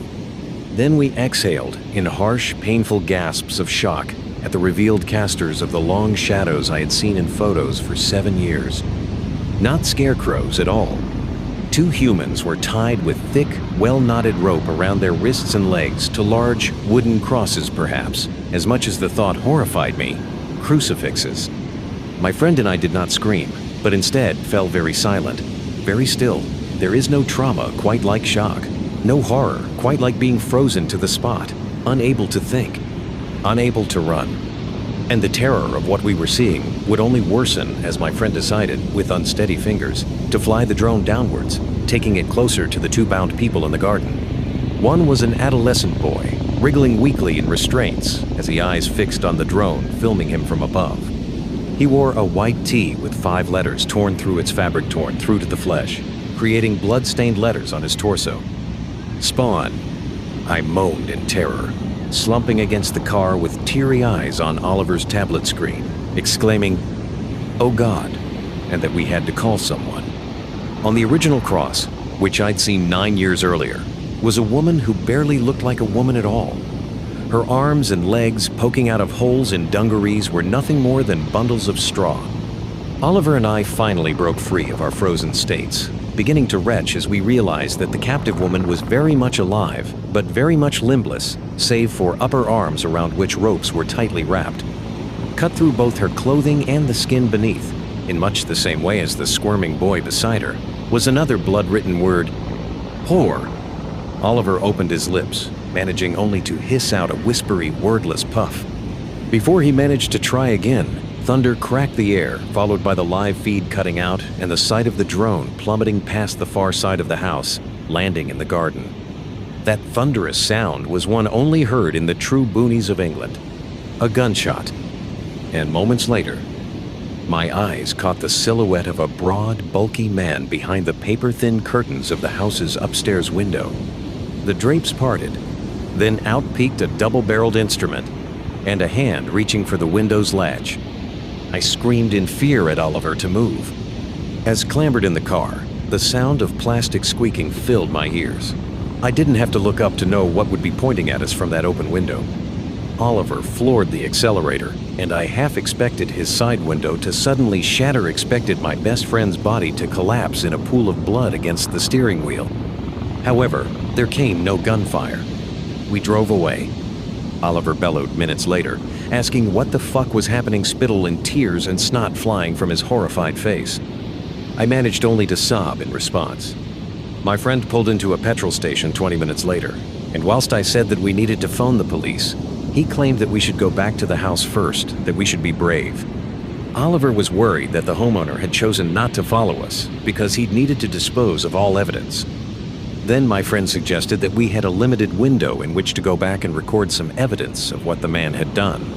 I pleaded, panting heavily, that he watched too many crime programs and that this was the real world. I explained that in the real world, when you see a crime, you call the police, and that's how it works. Anyhow, after much back and forth, my friend managed to dupe me into thinking that he was on board with my plan of simply leaving it to the authorities. But whilst I went into the petrol station to pay for our freshly filled tank, Oliver tore away and left me behind. I tried to call him numerous times over the following hour or so. Nothing.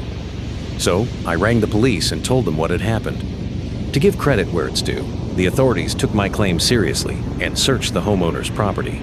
However, as Oliver had feared, the responding officers found nothing in the stranger's garden. No crucified, straw-stuffed victims. No carcass of a drone. No shotgun shell. Nothing to validate my tall tale. The homeowner, a man named Mr. Tomlinson, told the police that he had seen neither a drone nor two men outside his property. I showed the police the satellite image on Google Maps, and Mr. Tomlinson simply laughed. He said that the image was at least a year out of date, and that he'd gotten rid of those statues months earlier. Yes, statues. Apparently, this was a sufficient explanation for the police officers. Obviously, there were plenty of ways to corroborate my story. The police checked the surveillance footage at the petrol station, saw Oliver and I standing by the pumps, then saw him drive away whilst I was in the shop. I protested, exclaiming, "See!" One police officer insisted that they weren't saying I was lying, but that they simply needed evidence. I pointed at the screen, stating that there was their evidence.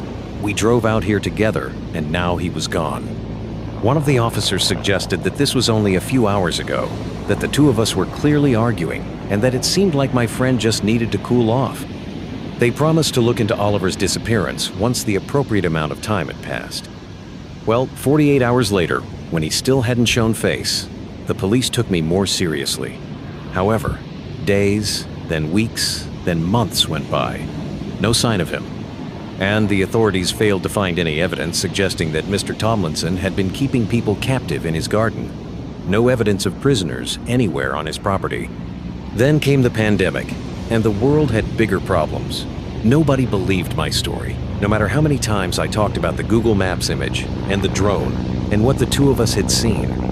Eventually, I researched the area surrounding Mr. Tomlinson's housing area, including surrounding hamlets and farms, all forming a tightly knit community. From news articles, I learned that a woman and a farmer went missing in 2011, and that got me thinking. So, I managed to infiltrate a Facebook group for the local area, pretending that I'd bought a property in the area. They let me join. You wouldn't believe the things to be learned from a private Facebook group. That's where the village gossip lives in the 2020s. I learned that this local farmer had been a widow for 3 years before finally meeting someone new in 2010, someone from the next county over. Plenty of folk didn't like this, as they'd adored his wife. And, as one Facebook user commented, to make it worse, this new woman was an out-of-towner. I shared this information with the investigating police officers. They were aware of the missing persons cases, obviously, but that was about all I got out of them. They stonewalled me, much as they had with Oliver, and that left me with a gnawing feeling in my gut. Given that they lived in the area, I started to fear that they might be part of this tightly knit community too. Started to fear that they weren't much fussed about digging too deeply into the area's disappearances. Started to fear that they might even be culpable. Of course, many things didn't add up. Oliver and I had seen a woman and a boy in that garden, not a woman and a man. Still, there had to be something to this coincidence. I was certain of it. For a little while, I even considered breaking lockdown rules and returning to Mr. Tomlinson's property, doing my own investigation. But then came, in 2020, a series of haunting notes through my letterbox. I watched too. Nobody will ever find them. Don't come back. You'll come forth. I became an agoraphobe, became too terrified to go looking for Oliver.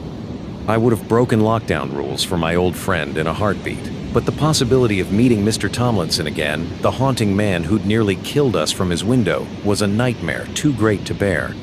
Call me a coward if you must, but ask yourself what you would do in such a situation. Every day, I checked my windows, expecting to see that stranger watching me from the driveway or the back garden. I have no idea how he found out where I lived. In early 2023, just as my phobia of the outdoors showed signs of somewhat abating, I thought about a particular word in that third and final note. Fourth. I had previously thought it to be a misspelling. I assumed Mr. Tomlinson had intended to write, "You'll come forth." But a new possibility popped into my head. When I returned to Google Maps once again, the last vestige of hope abandoned my body, and dread took its place. In the latest satellite image of Mr. Tomlinson's house, 3 T-shaped shadows painted the grass. I know who the third must be, but I'm still, 2 years later, too frightened to return and see for myself. Too frightened that I'll become the fourth shadow in the garden. More straw than man. I'm a long-haul trucker. I stopped for a lost kid on a deserted highway in the dead of night. What I saw attached to him, and the question he asked, is why I don't drive anymore. This happened a few years back. I was doing long-haul, mostly cross-country routes, the kind that take you through vast stretches of nothing. You know the ones where the radio turns to static for hours, and the only sign of life is the occasional pair of headlights going the other way, miles apart. I was young, eager for the miles, the money. Didn't mind the solitude, or so I thought. The route I was on took me across a long, desolate stretch of highway that ran between the borders of 2 large governmental territories. I don't want to say exactly where, but think big empty spaces, lots of trees, not much else. It was notorious among drivers for being a dead zone. No signal, no towns for 100 miles either side, and prone to weird weather. Most guys tried to hit it during daylight, but schedules are schedules. Mine had me crossing it deep in the night. I remember the feeling. Utter blackness outside the sweep of my headlights. The kind of dark that feels like it's pressing in on the cab. The only sounds were the drone of the diesel engine, the hiss of the air brakes now and then, and the rhythmic thrum of the tires on asphalt. Hypnotic. Too hypnotic. I'd been driving for about 10 hours, with a short break a few states back. Coffee was wearing off. The dashboard lights were a dull green glow, comforting in a way, but also making the darkness outside seem even more absolute. My eyelids felt like they had lead weights attached. You fight it, you know. Slap your face, roll down the window for a blast of cold air, crank up whatever music you can find that hasn't dissolved into static. I was doing all of that. It must have been around 2 or 3 a.m. I was in that weird state where you're not quite asleep, but not fully awake either. Like your brain is running on low power mode.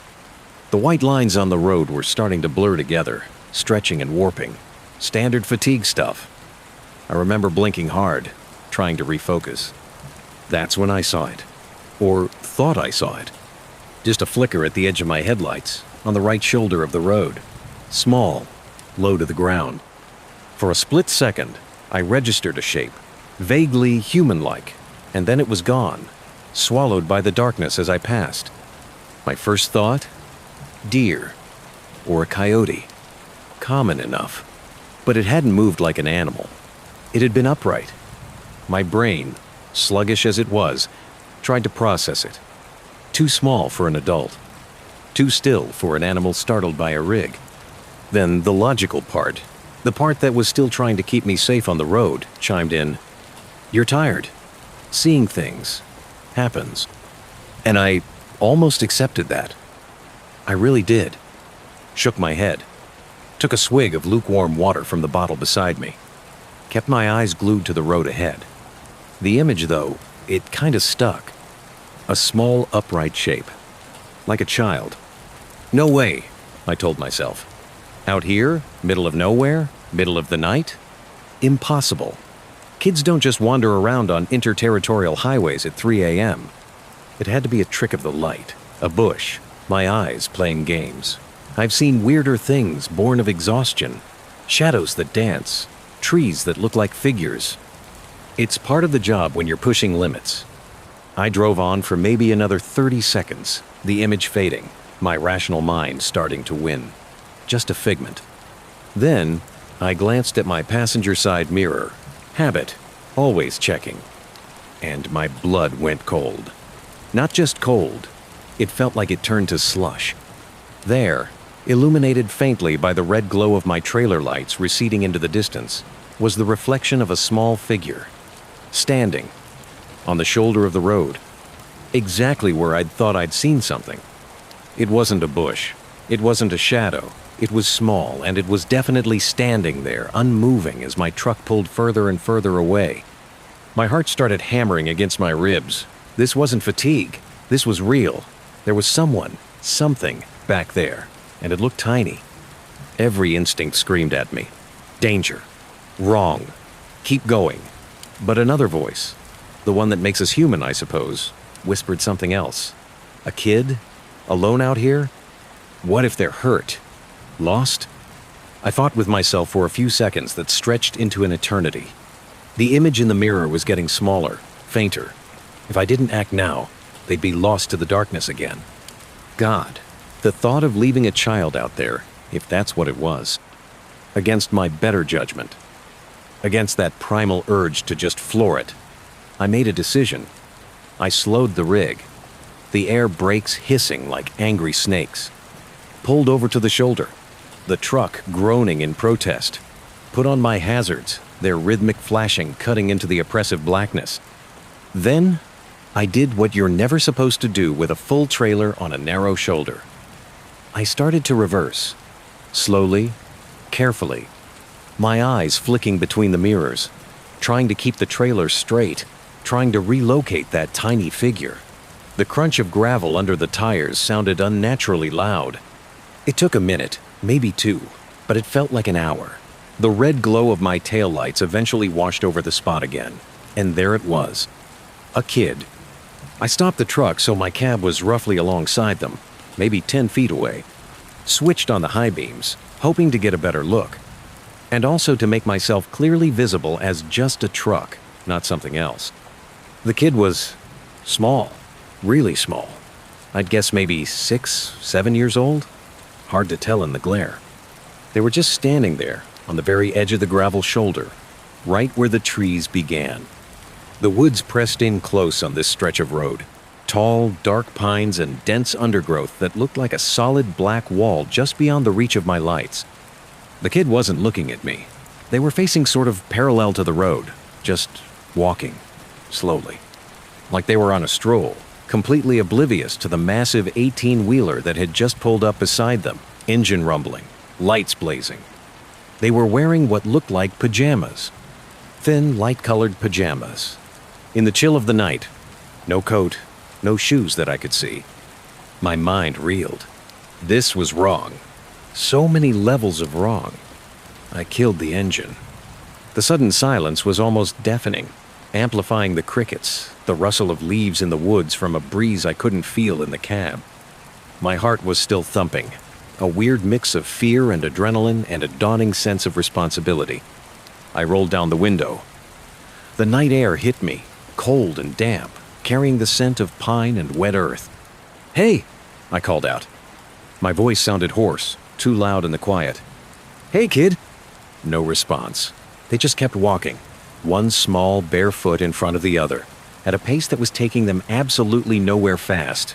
Their head was down, slightly. I couldn't see their face properly. "Kid, are you okay?" I tried again, louder, this time. Slowly, so slowly, the kid stopped.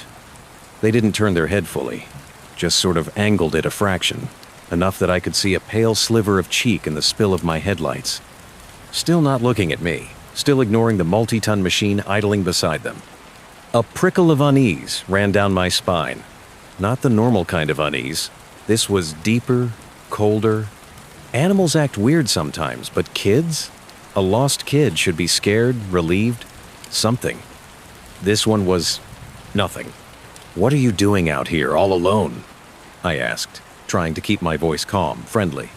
Like you're supposed to with a scared kid. Even though this one didn't seem scared at all. It's the middle of the night. Silence. Just the sound of their bare feet scuffing softly on the gravel as they took another step, then another. As if my presence was a minor inconvenience, a background noise they were choosing to ignore. This wasn't right. My internal alarm bells were clanging louder now.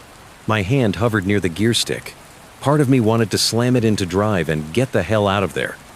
But the image of this tiny child, alone, possibly in shock, I couldn't just leave. Could I? Where are your parents? I pushed, my voice a bit sharper than I intended. Are you lost? Finally, the kids stopped walking completely. They turned their head just a little more. Still not looking directly at my cab, more towards the front of my truck, into the glare of the headlights. I could see their face a bit better now.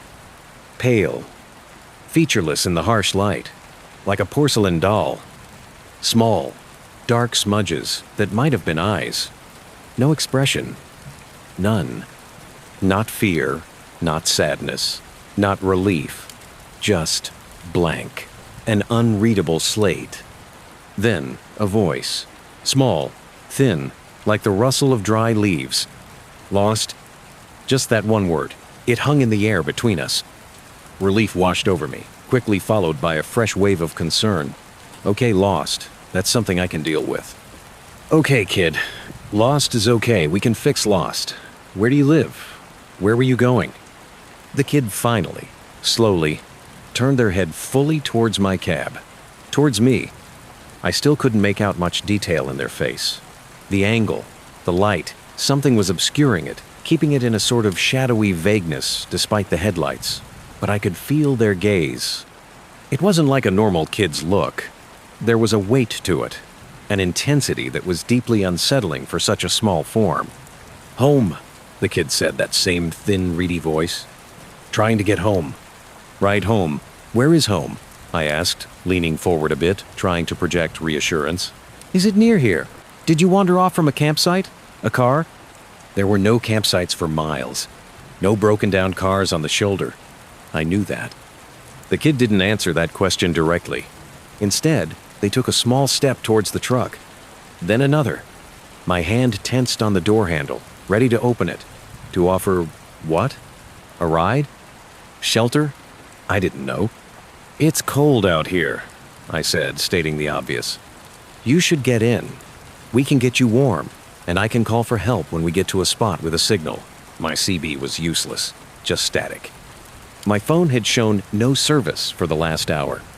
The kid stopped about 5 feet from my passenger door, still in that pale, thin, pajama-like outfit, barefoot on the sharp gravel. They should be shivering, crying. They were doing neither. Can you help me? The kid asked.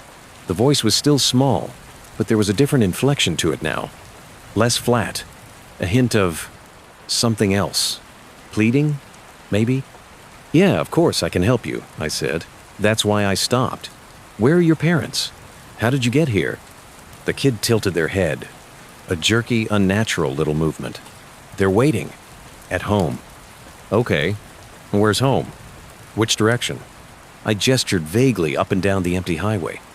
The kid didn't point down the road. They made a small, subtle gesture with their head, a little nod towards the trees, towards the impenetrable darkness of the woods lining the highway. In there, the kid said. My stomach clenched. In the woods? Your home is in the woods? Lost, the kid repeated, as if that explained everything. Trying to find the path. It's dark. Yeah, it's very dark. I agreed, my eyes scanning the tree line. It looked like a solid wall of black. No sign of any path, any habitation. Just dense, old-growth forest. The kind of place you could get lost in for days, even in daylight. Can you come out? The kid asked. Help me look? It's not far. I can't see it from here. Every rational thought in my head screamed no. Get out of the truck? In the middle of nowhere, in the pitch dark, with this strange child who wanted me to go into those woods? No. Absolutely not. But the kid looked so small, so vulnerable. If there was even a tiny chance they were telling the truth, that their house was just a little way in, and they were genuinely lost, I don't think that's a good idea, buddy, I said, trying to sound gentle. It's dangerous in there at night. For both of us. Best thing is for you to hop in here with me. We'll drive until we get a signal, and then we'll call the police or the rangers. They can help find your home properly.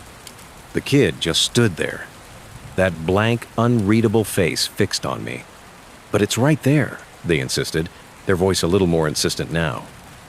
"Just a little way. I can almost see it. If you just step out. The light from your door would help." My skin was crawling. There was something profoundly wrong with this scenario. The way they were trying to coax me out. The lack of normal emotional response. The pajamas. The bare feet. The woods. I looked closer at the kid, trying to pierce that strange vagueness around their features. My headlights were bright, but it was like they absorbed the light rather than reflected it. Their eyes... I still couldn't really see their eyes. Just dark hollows. "I really think you should get in the truck," I said, my voice firmer now. "It's warmer in here. We can figure it out together." The kid took another step closer. They were almost at my running board now. "Please," they said, that reedy voice again. "My leg hurts. I can't walk much further. If you could just help me a little. Just to the path." My internal conflict was raging. My trucker instincts, honed by years of seeing weird stuff and hearing weirder stories at truck stops, were blaring warnings. But the human part, the part that saw a child in distress, was still there, still arguing. I was tired. So damn tired. Maybe I wasn't thinking straight. Maybe this was all some bizarre misunderstanding. I squinted, trying to see past the kid, towards the tree line they'd indicated. Was there a faint trail I was missing? A flicker of light deep in the woods? No, nothing.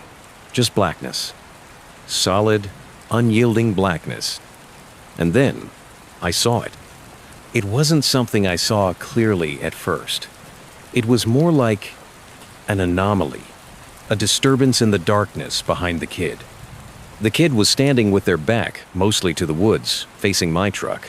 Behind them, the darkness of the forest was absolute. Or it should have been. But there was something connected to them. Something that stretched from the small of their back, from under the thin pajama top, and disappeared into the deeper shadows of the trees. At first, I thought it was a trick of the light, a weird shadow cast by my headlights hitting them at an odd angle. Maybe a rope they were dragging? A piece of clothing snagged on a branch? I leaned forward, trying to get a clearer view. The kid was still talking, their voice a low, persistent murmur. "It's not far. Please, just help me. I'm so cold." But I wasn't really listening to the words anymore. I was focused on that thing behind them. It wasn't a rope. It wasn't a shadow. It was a tube. A long, dark, thick tube. It seemed to emerge directly from the kid's lower back, impossibly, seamlessly. It was dark, matte, like a strip of the night itself given form, and it snaked away from the child, maybe 10, 15 feet, before disappearing into the inky blackness between two thick pine trunks. It wasn't rigid. It seemed to have a slight, almost imperceptible flexibility, like a massive, sluggish umbilical cord made of shadow. It didn't reflect any light from my headlamps. It just absorbed it. My breath hitched in my throat. My blood, which had been cold before, now felt like it had frozen solid. This wasn't just wrong. This was impossible. Unnatural. The kid was still trying to coax me. "Are you going to help me? It's just there. You're so close." My voice, when I finally found it, was barely a whisper. I couldn't take my eyes off that appendage. "Kid." What is that? Behind you?" The kid flinched. Not a big movement, just a tiny, almost imperceptible tightening of their small frame. Their head, which had been tilted pleadingly, straightened. The blankness on their face seemed to solidify. "What's what?" they asked, their voice suddenly devoid of that pleading tone. It was flat again, colder. That thing," I stammered, pointing with a shaking finger. "Coming out of your back. Going into the woods, what is that?" The kid didn't turn to look. They didn't need to. Their gaze, those dark, unseen eyes, bored into me. "It's nothing," they said. The voice was still small, but it had a new edge to it, a hardness. "You're seeing things. You're tired." They were using my own earlier rationalization against me. "No," I said, my voice gaining a tremor of conviction born of sheer terror. "No, I'm not. I see it. It's right there. It's connected to you." The kid was silent for a long moment. The only sound was the thumping of my own heart, so loud I was sure they could hear it. The crickets had stopped. The wind seemed to die down. An unnatural stillness fell over the scene. Then, the kid's face began to change. It wasn't a dramatic movie monster transformation. It was far more subtle and far more terrifying. The blankness didn't leave, but it sharpened. The pale skin seemed to tighten over the bones. The areas where the eyes were, those dark smudges, seemed to deepen, to become more shadowed, more intense. And a flicker of something ancient and utterly alien passed across their features. It wasn't human anger. It was something older, colder, and infinitely more patient, now strained to its limit. The air in my cab suddenly felt thick, heavy, hard to breathe. "Just come out of the truck," the kid said, and the voice, oh God, the voice. It wasn't the small, reedy voice of a child anymore. It was deeper, resonant, with a strange, grating undertone, like stones grinding together. It was coming from that small frame, but it was impossibly large, impossibly old. It vibrated in my chest. "Come out, now." The command was absolute. My hand, which had been hovering near the gear stick, now gripped it like a lifeline. My other hand fumbled for the ignition key, which I'd stupidly left in. "What are you?" I choked out, staring at the monstrous thing playing dress-up in a child's form, at the dark pulsating tube that was its anchor to the shadows. The kid's head tilted again, that jerky, unnatural movement. The expression on its face, if you could call it that, was one of pure, unadulterated annoyance, contempt. Like I was a particularly stupid insect, it had failed to swat. And then it spoke, in that same terrible, resonant, grinding voice. The words it said are burned into my memory, colder than any winter night. "Why," it rasped, the sound seeming to scrape the inside of my skull. "The fuck are humans smarter now?" That was it. That one sentence, the sheer cosmic frustration in it, the implication of past encounters, of easier prey, the utter alien nature of it. I didn't think. I didn't plan.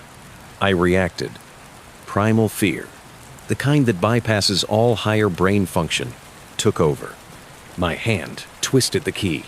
The diesel engine roared back to life.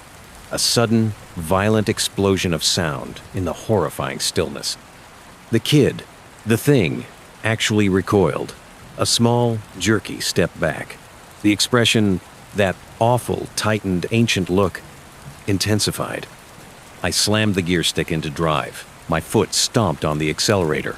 The truck lurched forward, tires spinning on the gravel for a terrifying second before they bit into the asphalt. I didn't look at it. I couldn't. I stared straight ahead, my knuckles white on the steering wheel, the whole cab vibrating around me.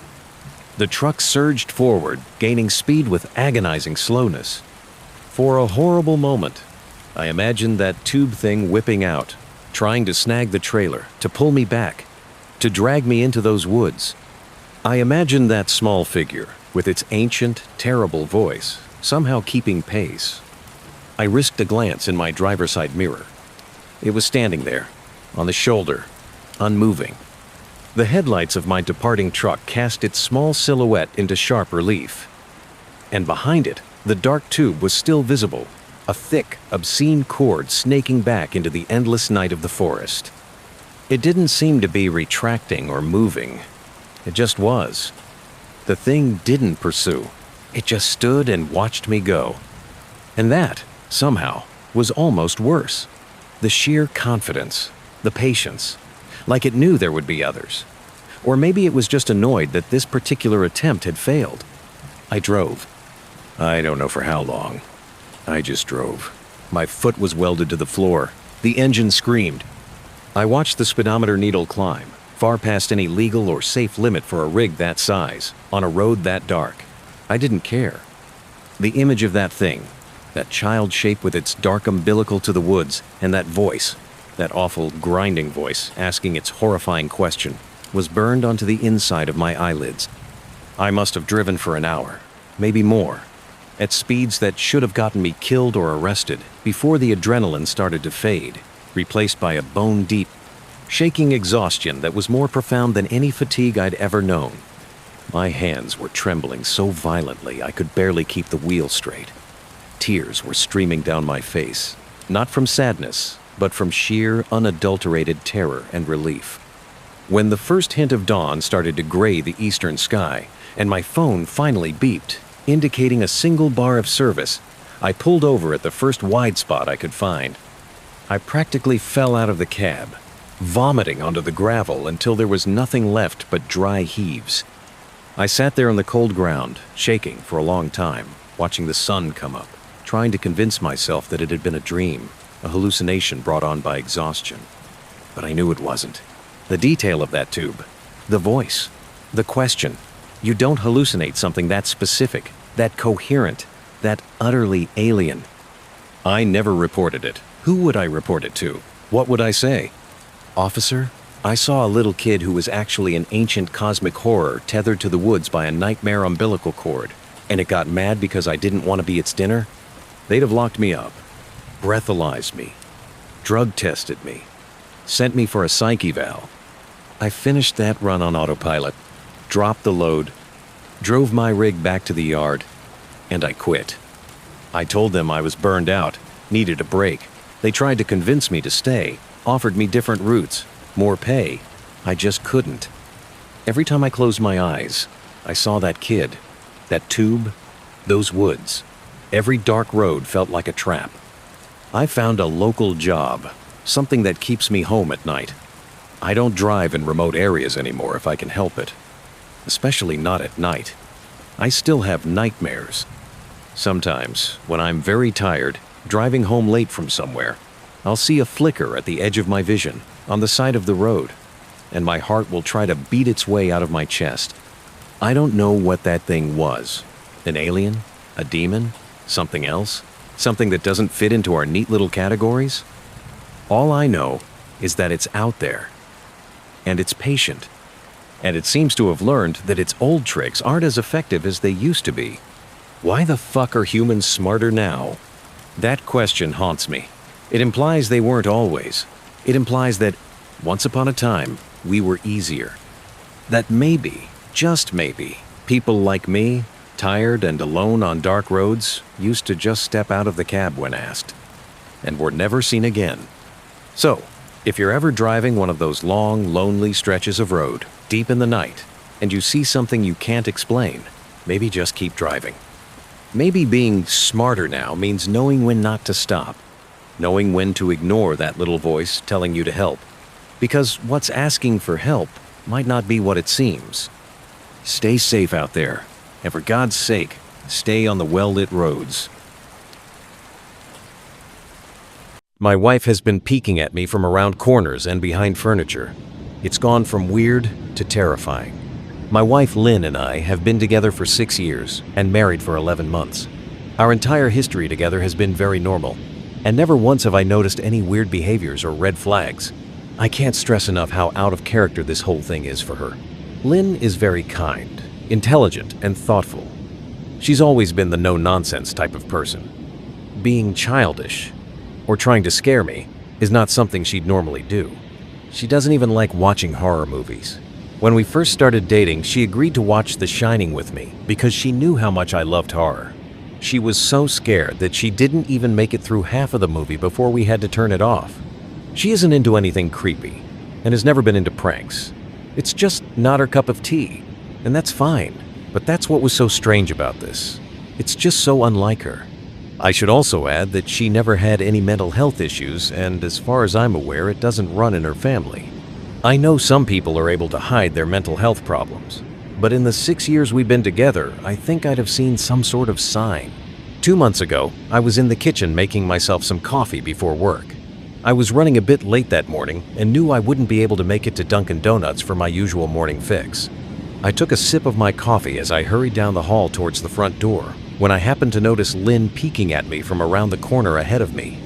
I could only see her eyes, and a strand of her long dark hair hanging against the wall. The rest of her body was concealed behind the corner. I nearly spilled my coffee when I saw her. I did burn the shit out of my lips, I said, wiping a few drops of coffee from my pants. She immediately popped out of view like a little kid that had been caught. I heard her scurry off towards the living room, and by the time I got to the front door, she was out of sight. It was really weird, and just totally out of character for her, like I said, but I also found it kind of funny that she was being more playful and a little less serious. I shouted that I loved her, and called her a weirdo. As I shut the door behind me, I heard her laughing. Her behavior was a bit odd, but it certainly wasn't something to call a priest over. I forgot about it by lunch, and by the time I got home, she was her normal self. I didn't bring it up, and neither did she, and life went on. The next incident happened 3 days later. It was around 2 a.m., and I had woken up to get a drink. I was standing at the kitchen island, jug of Oj in hand, when I felt a strong feeling that I was being watched. For whatever reason, I looked down at the floor and saw my wife's smiling face staring back. She was peeking at me from the other side of the island, staring up at me with wide, unblinking eyes and grinning like the Cheshire Cat. I screamed, I'll admit it. Not out of irritation, but fear. For some reason, at that moment, I was scared. At the sound of my scream, Lynn scuttled backwards out of my view, her hands and feet smacking the tile floor as she hurried out of the kitchen on all fours. I didn't run after her, or even yell after her. I just stood there, frozen in shock, wondering what fuck had possessed her to do that. It took me a little longer than I'd like to admit to go back upstairs, but I eventually did. When I got to our bedroom, Lynn was lying on her side, asleep, or at least pretending to be. I stood there for a while, watching her breathing to be sure she really was asleep. I had the feeling she might jump out at me the moment I got into bed, but she didn't. I climbed into bed, and she didn't even move. Her breathing was soft and deep, and I was starting to wonder if I'd dreamt the whole thing. The next morning, I waited for her to come down for coffee, and after handing her a mug and kissing her cheek, I decided to ask her about it. I asked, keeping my tone light so I didn't offend or embarrass her. She frowned over her cup of coffee, shaking her head like she had no clue what I was referring to. "You were peeking at me again," I said, pointing to the spot on the floor by the kitchen island. She followed my gaze, and when she looked back at me, she burst out laughing. She laughed so hard that I couldn't help but join her, I said. She giggled and set her cup on the counter and wrapped her arms around my neck. "You creep me out all the time," she teased.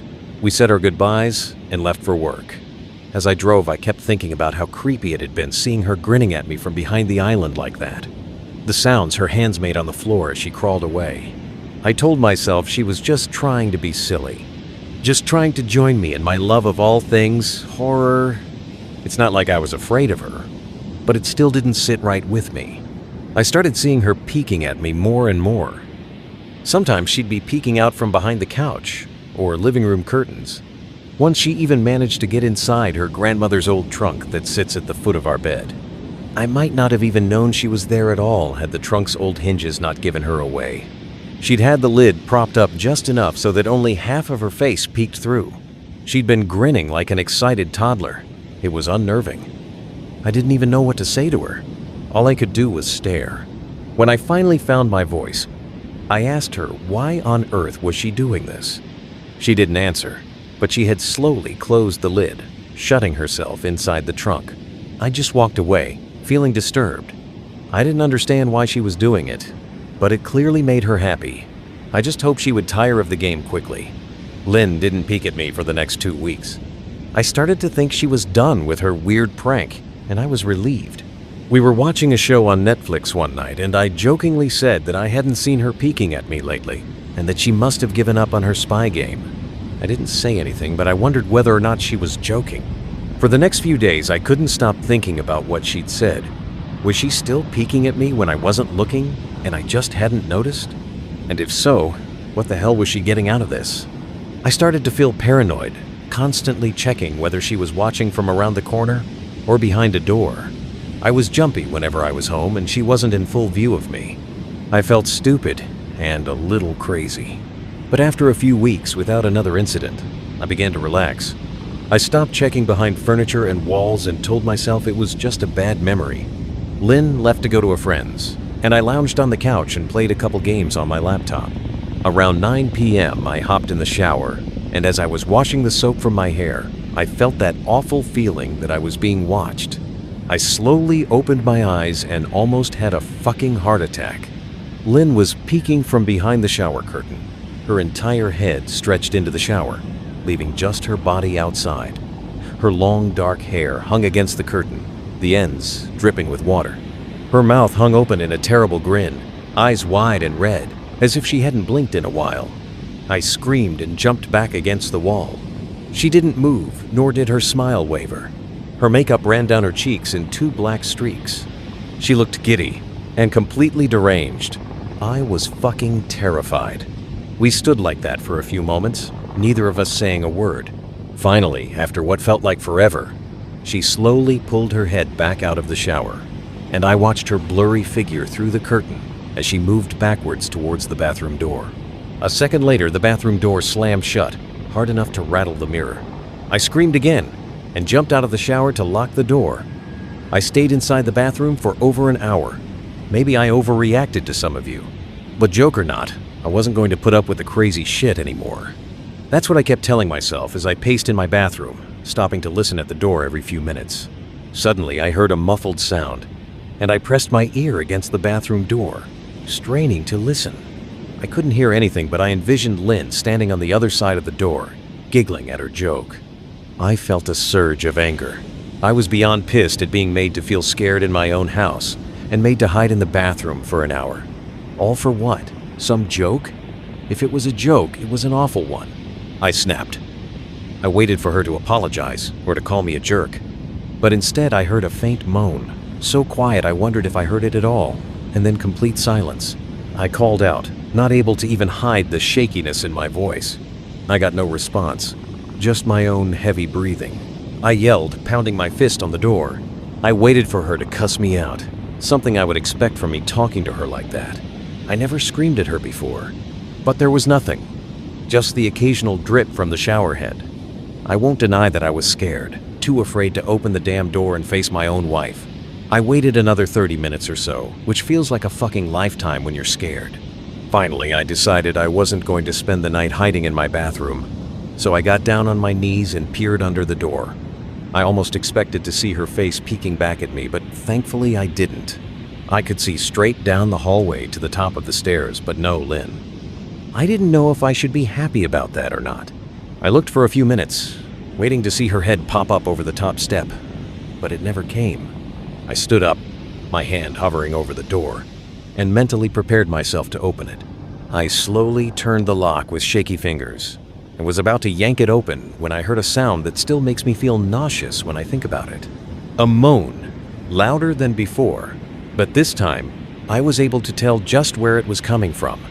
I turned my head to the closet door as if in slow motion and locked eyes with my wife, who was peeking out at me from the slight gap. Her eyes were still wide as ever, and her mouth was hanging open in the most grotesque, gaping smile I'd ever seen. I didn't even scream. I was too scared for even that.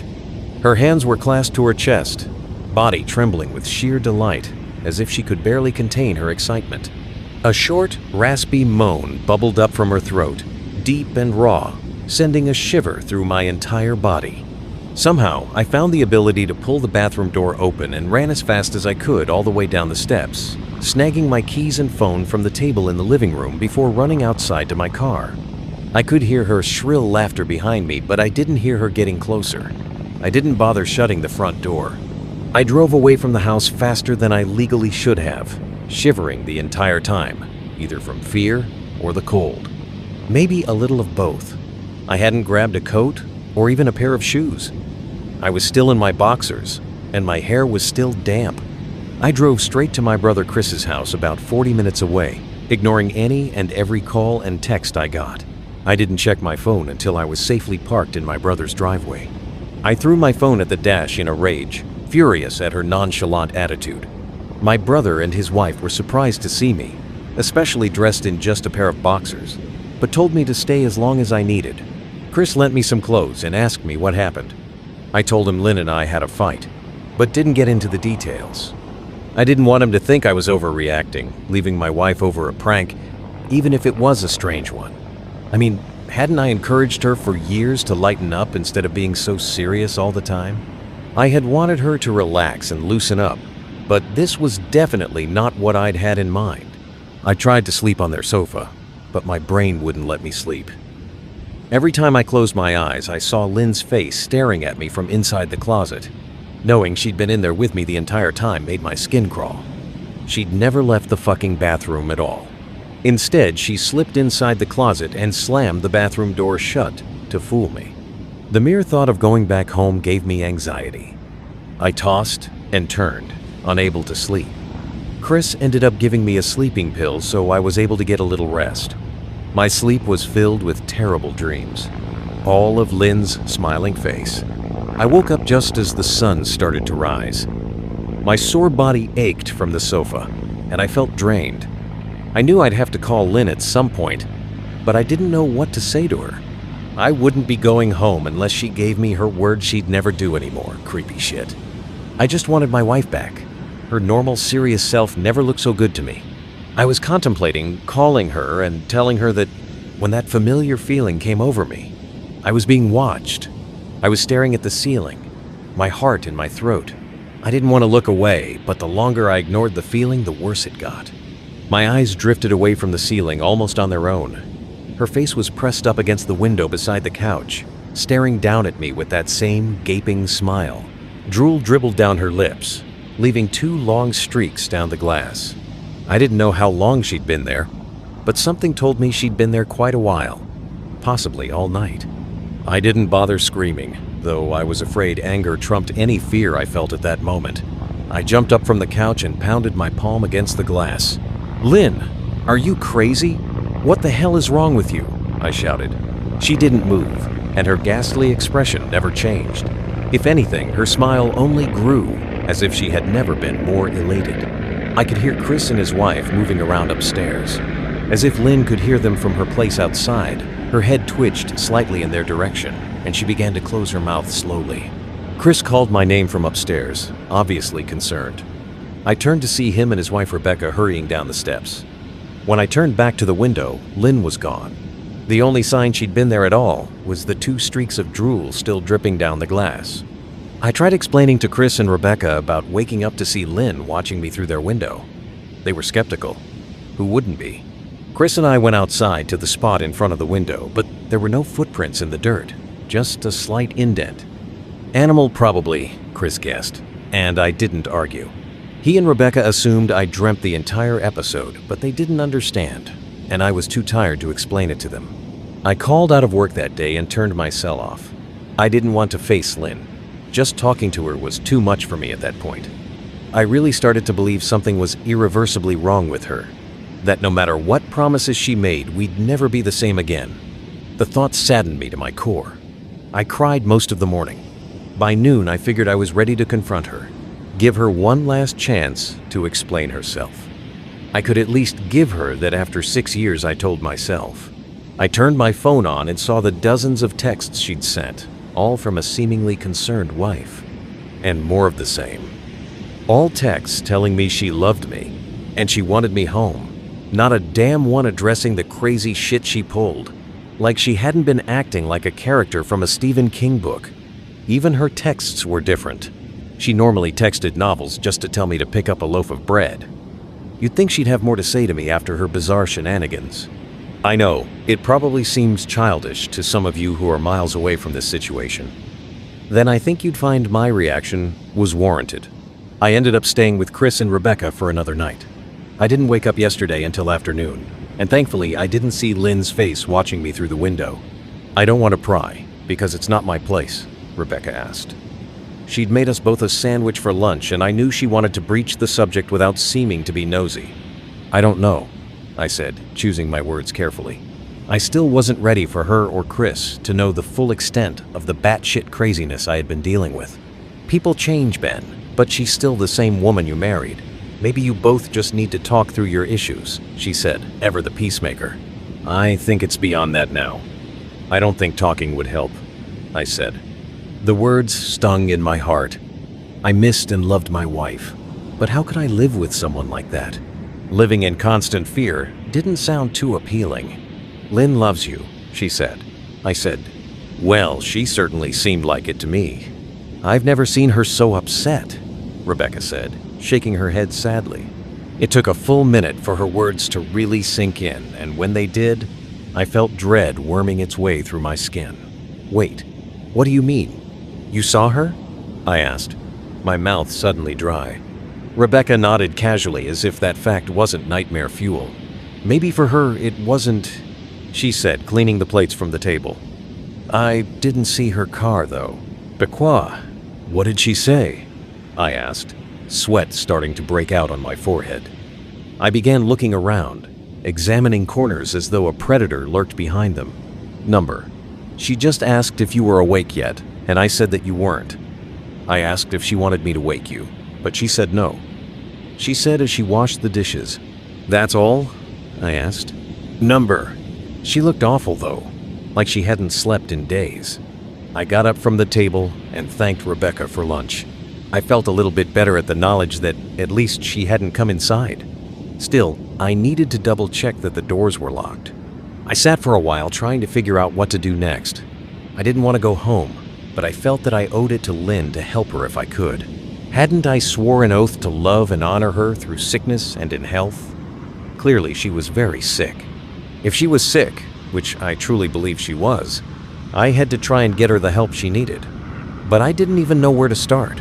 I didn't want to call the police, and besides, what the hell was I going to tell them? That my wife was peeking at me? That she was being creepy? As bizarre as she'd been, she still hadn't committed any crime. Not yet, anyway. The police would have probably said that I was overreacting. But this wasn't some prank. It felt wrong. Dangerous, even. Like something sinister lurked beneath her smile. I knew as her husband I was well within my rights to have her committed. But what if she simply acted normal in their presence? She'd obviously been able to fool Rebecca into thinking she was just a concerned wife. As long as the doctors didn't find her a danger to herself or others, they'd have no choice but to release her after 72 hours. I felt lost and overwhelmed. So I did what any husband in my position would do. I called her mother. I didn't want to, believe me. Her mother, Marianne, and I were never on the best of terms. We'd never fought or anything like that. She just wasn't a very warm person and wasn't really easy to get along with. She hardly ever smiled, and when she did, only her lips would move into a thin-lipped smile, leaving her eyes as blank as before. She gave off this aura that felt like she was permanently on the offensive. I'd only met her twice, and both times were for such short visits. I got the impression she didn't approve of me for her daughter. Lynn always ushered us out quickly, as she didn't want me to feel uncomfortable, which I was grateful for. Being in her mother's company felt almost unbearable, like walking on glass. I was glad when we moved 3 states away, so we didn't have to see her often. I was happy to avoid the woman, but I needed her help. I really didn't want to talk to her at all, but I had to talk to someone, and someone who knew Lynn better than I did. So I grit my teeth and did what I had to.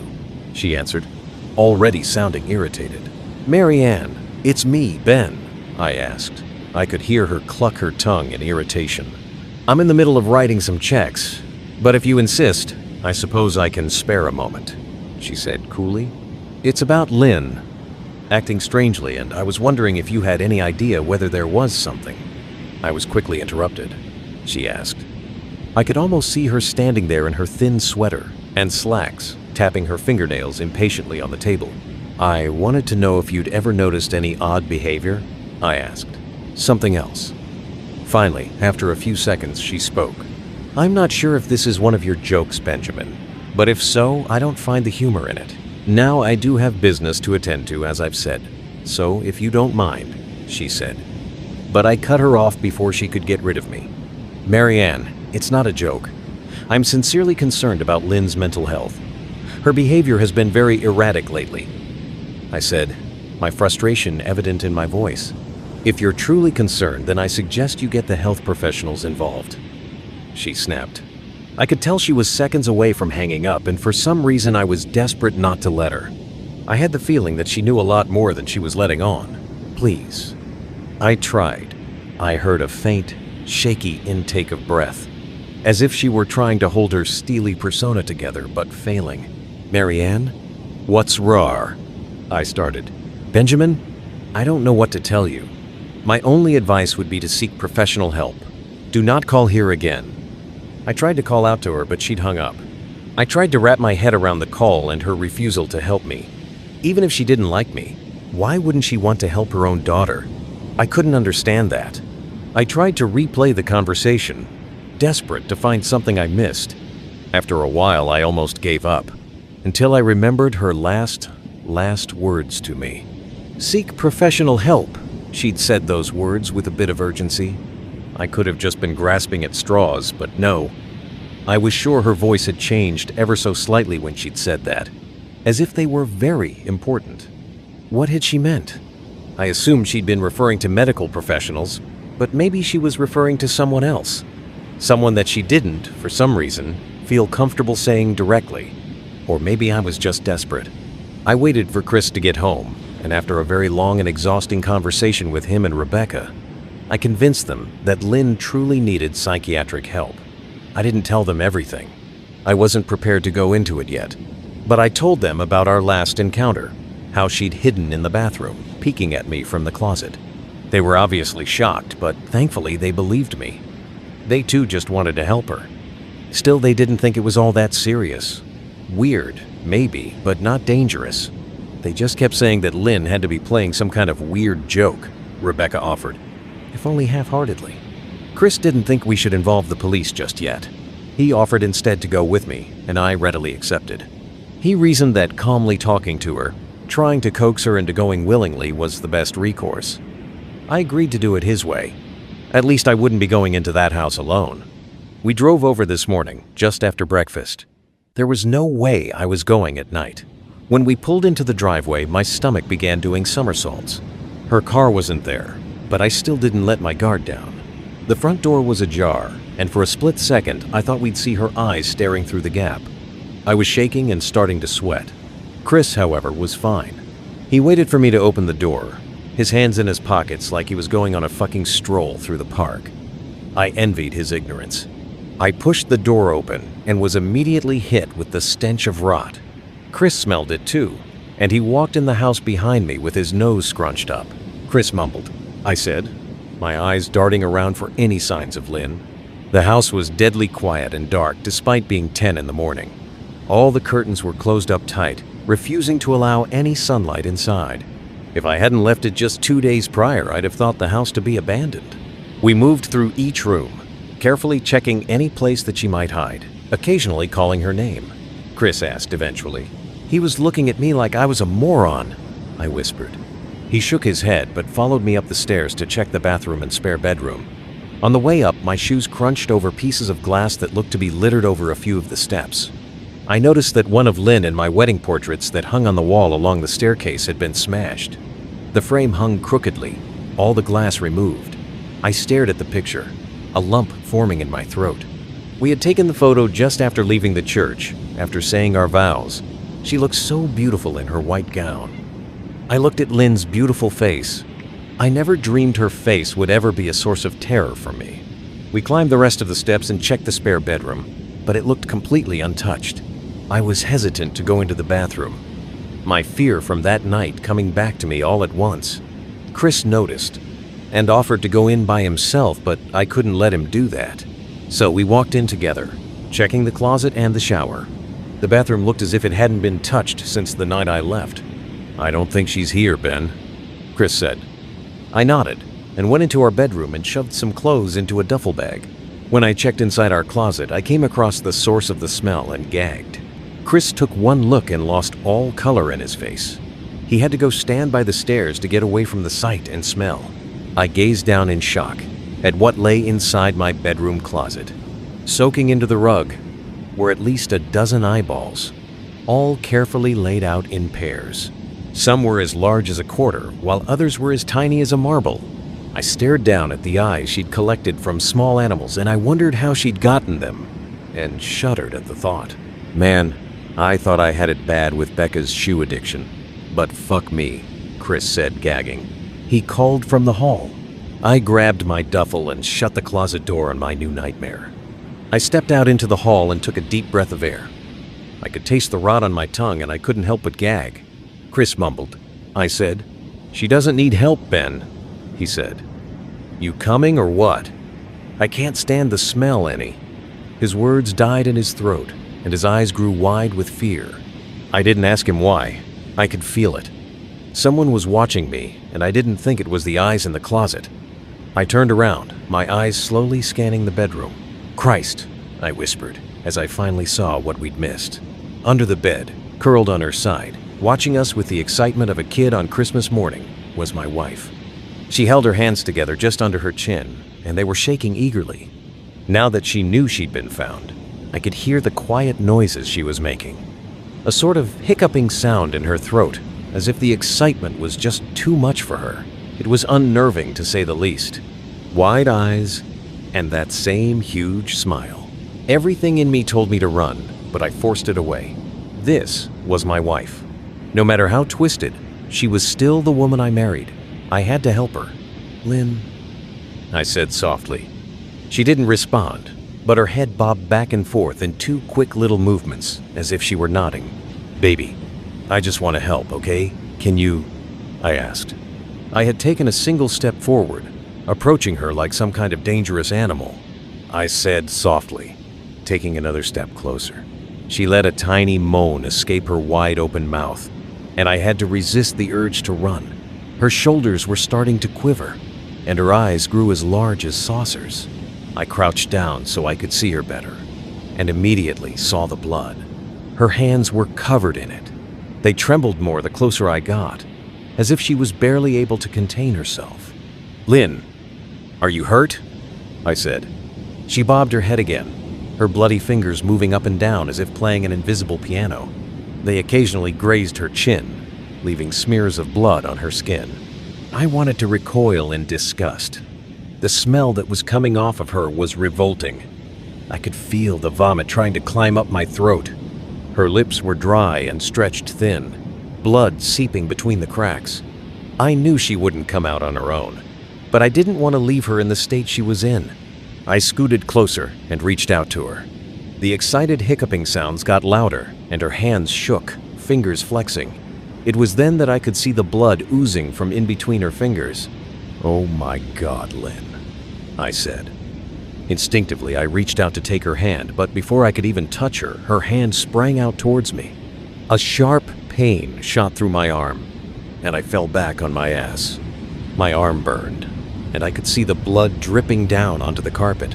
I looked back at her in shock and saw her grinning madly, her fingers clutching a large shard of glass. Chris asked from behind me. I turned my head slightly and nodded to him, cradling my arm to my chest. When I turned back to face Lynn, I saw that her focus had shifted. She wasn't looking at me anymore, and she wasn't smiling anymore either. She was staring past me, her eyes glaring at Chris the way a hungry lion might stare at an antelope. Her mouth was still hanging open, but it was twisted into a snarl. I got to my feet and began walking backwards down the hall, afraid to take my eyes off her, Chris asked. The moment the words left his mouth, Lynn started fast, scooting out from under the bed, the glass shards still in her fist. "Chris, run!" I yelled. He must have been too afraid to move because a second later I felt my back bump into him. He was still standing at the top of the stairs, staring at the horror that was my wife. Lynn had crawled completely out from under the bed and stood in the bedroom doorway, her face twisted in rage. Her whole body was visibly tense. Blood ran down her fingers and onto the floor. I reached back and pushed him towards the steps. "Move your ass, Chris," I said as quietly but firmly as I could. Lynn bobbed her head in fast, sharp motions and began to grin, stretching her mouth open wider and wider so that her chin seemed to touch her chest. I heard Chris mutter a prayer, and then he was running down the stairs. I stood at the top of the steps, stuck between the love for a woman who clearly needed serious help and self-preservation. I said, choking back tears. Her eyes focused on me once again as she slowly lifted the glass, holding it out in front of her. And then she started sprinting towards me, grinning with utter excitement. Thankfully, my body took over and I flew down the stairs, skipping 2 or 3 at a time. I made it to the front door before I felt her leap onto my back, wrapping her arms around my neck, her open mouth next to my ear so that I could hear those terrible hiccuping sounds up close. I shook her off me, knocking her to the floor. I felt a searing pain in my back as she went, but I tore open the front door and bolted to my car. Chris was standing in the front yard, talking on the phone with the police. I didn't say a word. I just ran to my car and jumped in. Chris took the hint and followed me. Still on the line, with 911, I watched the rearview mirror. Sure, I'd see her there, running after us. But I never did. I went straight to the ER and got 11 stitches in my arm and 3 on my back. The police asked a lot of questions and went back to the house to do a search, but of course, Lynn wasn't there. They advised me to stay with a friend or relative for a while and to file a restraining order as soon as I could, but none of those things would matter. Somehow, I just knew. I dropped Chris off at home and went to a motel an hour away. I wanted to put as much distance between me and Lynn as I could. This is where I've been for the last 4 hours. I thought maybe the police would find her. Maybe they'd get her the help she desperately needs. But now, I don't think so. Because 40 minutes ago, I got a text from an unknown number, and a picture attached.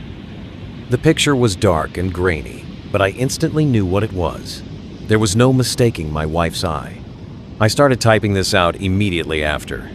I don't know what to do. I'm alone and scared, and I can't help but feel that I'm being watched.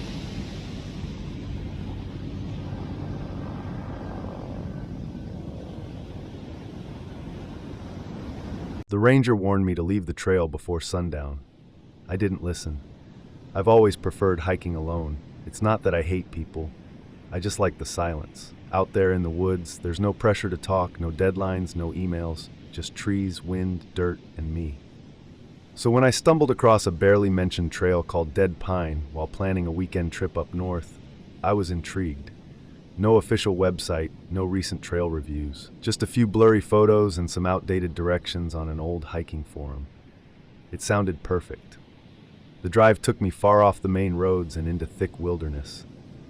I passed one tiny gas station with hand-painted signs and a general store that looked like it hadn't been restocked since the 90s. By the time I reached the trailhead, it was already past 3 p.m. I figured I'd do a quick loop, maybe 2 hours tops, and be back before dark. As I stepped out of the car and started lacing up my boots, I heard footsteps crunching on gravel behind me. I looked up and saw a park ranger walking down the path toward me. But something was off. He looked like a man who hadn't slept in weeks. Gaunt face, pale skin, twitching under one eye. His uniform was official, but the name tag had been scratched so badly I couldn't read it.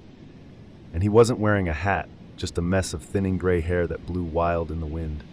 "You planning to hike this trail?" he asked flatly. "Yeah," I said, "just a short one before sundown."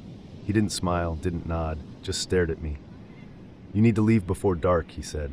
"Do not be on the trail after sundown." I blinked. "Okay, I was planning on heading out before then anyway." He stepped closer. His eyes looked glassy now, almost like he wasn't fully seeing me. "No," he said. "I'm not warning you because of wildlife, or weather, or getting lost. I'm telling you because it gets inside the trees after sunset." My skin prickled. "What does?" He opened his mouth like he was going to say something else, but no sound came out. Just silence. Then he shook his head, turned around and walked back toward a weathered ranger station just beyond the trees. I stood there for a few moments, unsure if I should even go in. But I'm not exactly superstitious. I've heard plenty of overdramatic ranger stories in my time, people just trying to keep tourists cautious. So I did what I always do. I adjusted my pack, locked my car, and stepped onto the trail. I didn't know it then, but that was the last normal moment I'd have for a long time. Dead Pine Trail lived up to its name. The trees here weren't like the ones I'd hiked through before, tall, narrow, and unnaturally still. Even when the wind picked up, their branches didn't sway. No birdsong, no insects, just this low ambient hum, like the whole forest was holding its breath.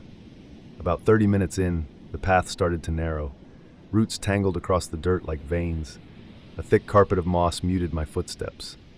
I paused at one point to take a drink of water and realized I couldn't hear anything. No wind, no rustling, just silence, until the whispering started. At first I thought it was the wind, a faint hiss in the distance, like leaves brushing against each other. but it wasn't random. The sound had a rhythm, a cadence, like words spoken just out of reach.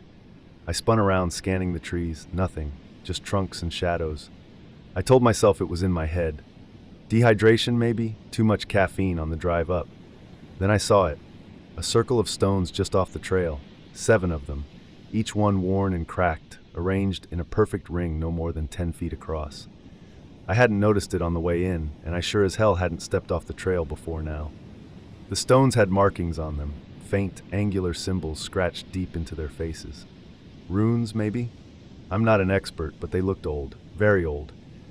I stood there, staring at the circle for a long time.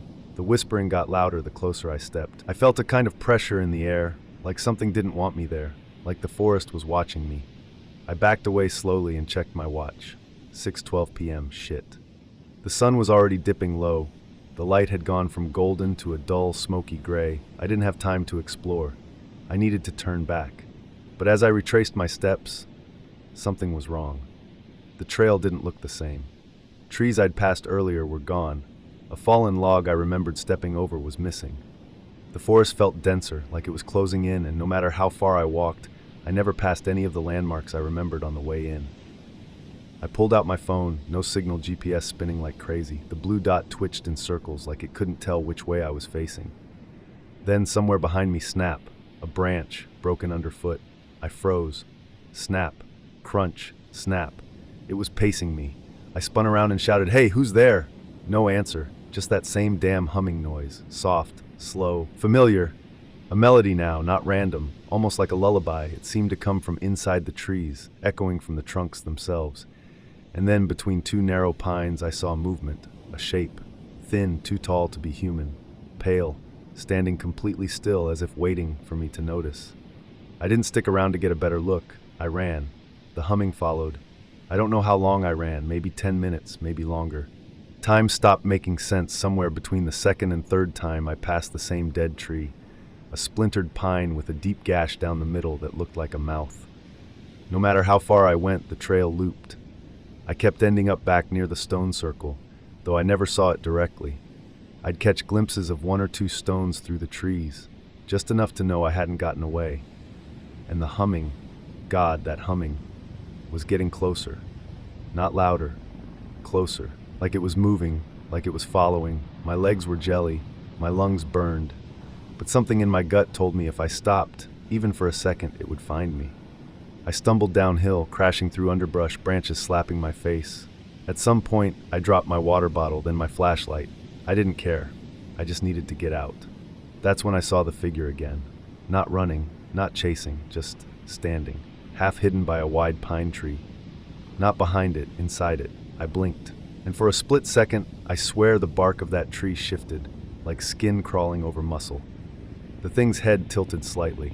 It had no eyes, no face, just a suggestion of features, like something was pretending to be human and failing at it. Its mouth, wide and unnatural, was still open. The melody was coming from inside it, and I realized something I hadn't before. The song was changing. It was copying something. It was copying me. I took off again, heart pounding so hard I thought it might burst. Every root and rock grabbed at my boots. Trees seemed to lean in closer. No wind, no birds, just that tune, now whispering from every direction. Then I saw lights. My car. I don't know how I made it out, but suddenly I was at the edge of the woods again. The gravel lot was exactly how I'd left it. My car was parked under the dim glow of a busted floodlight. Only the ranger station was different. Windows boarded up, paint peeling. The whole thing sagged with age like it hadn't been used in decades. I ran up and banged on the door. No answer. I looked inside through a crack in the wood. Cobwebs, empty shelves, dust everywhere. I turned back toward my car and froze. The trees at the edge of the forest were moving, not swaying, shifting, bark splitting open, revealing pale slivers beneath, mouths, dozens of them, all humming, all in sync. I fumbled with my keys, nearly dropped them, and slammed myself into the driver's seat. As I peeled out of the lot, I swear, just for a second, I saw a shape in my rearview mirror, standing in the middle of the road, waving. It's been 3 days. I haven't slept. Sometimes when I close my eyes, I see bark cracking open and something smiling inside. And last night, I walked past the woods near my apartment. There were no pines there before. But now, there's one. Just one. And it's humming.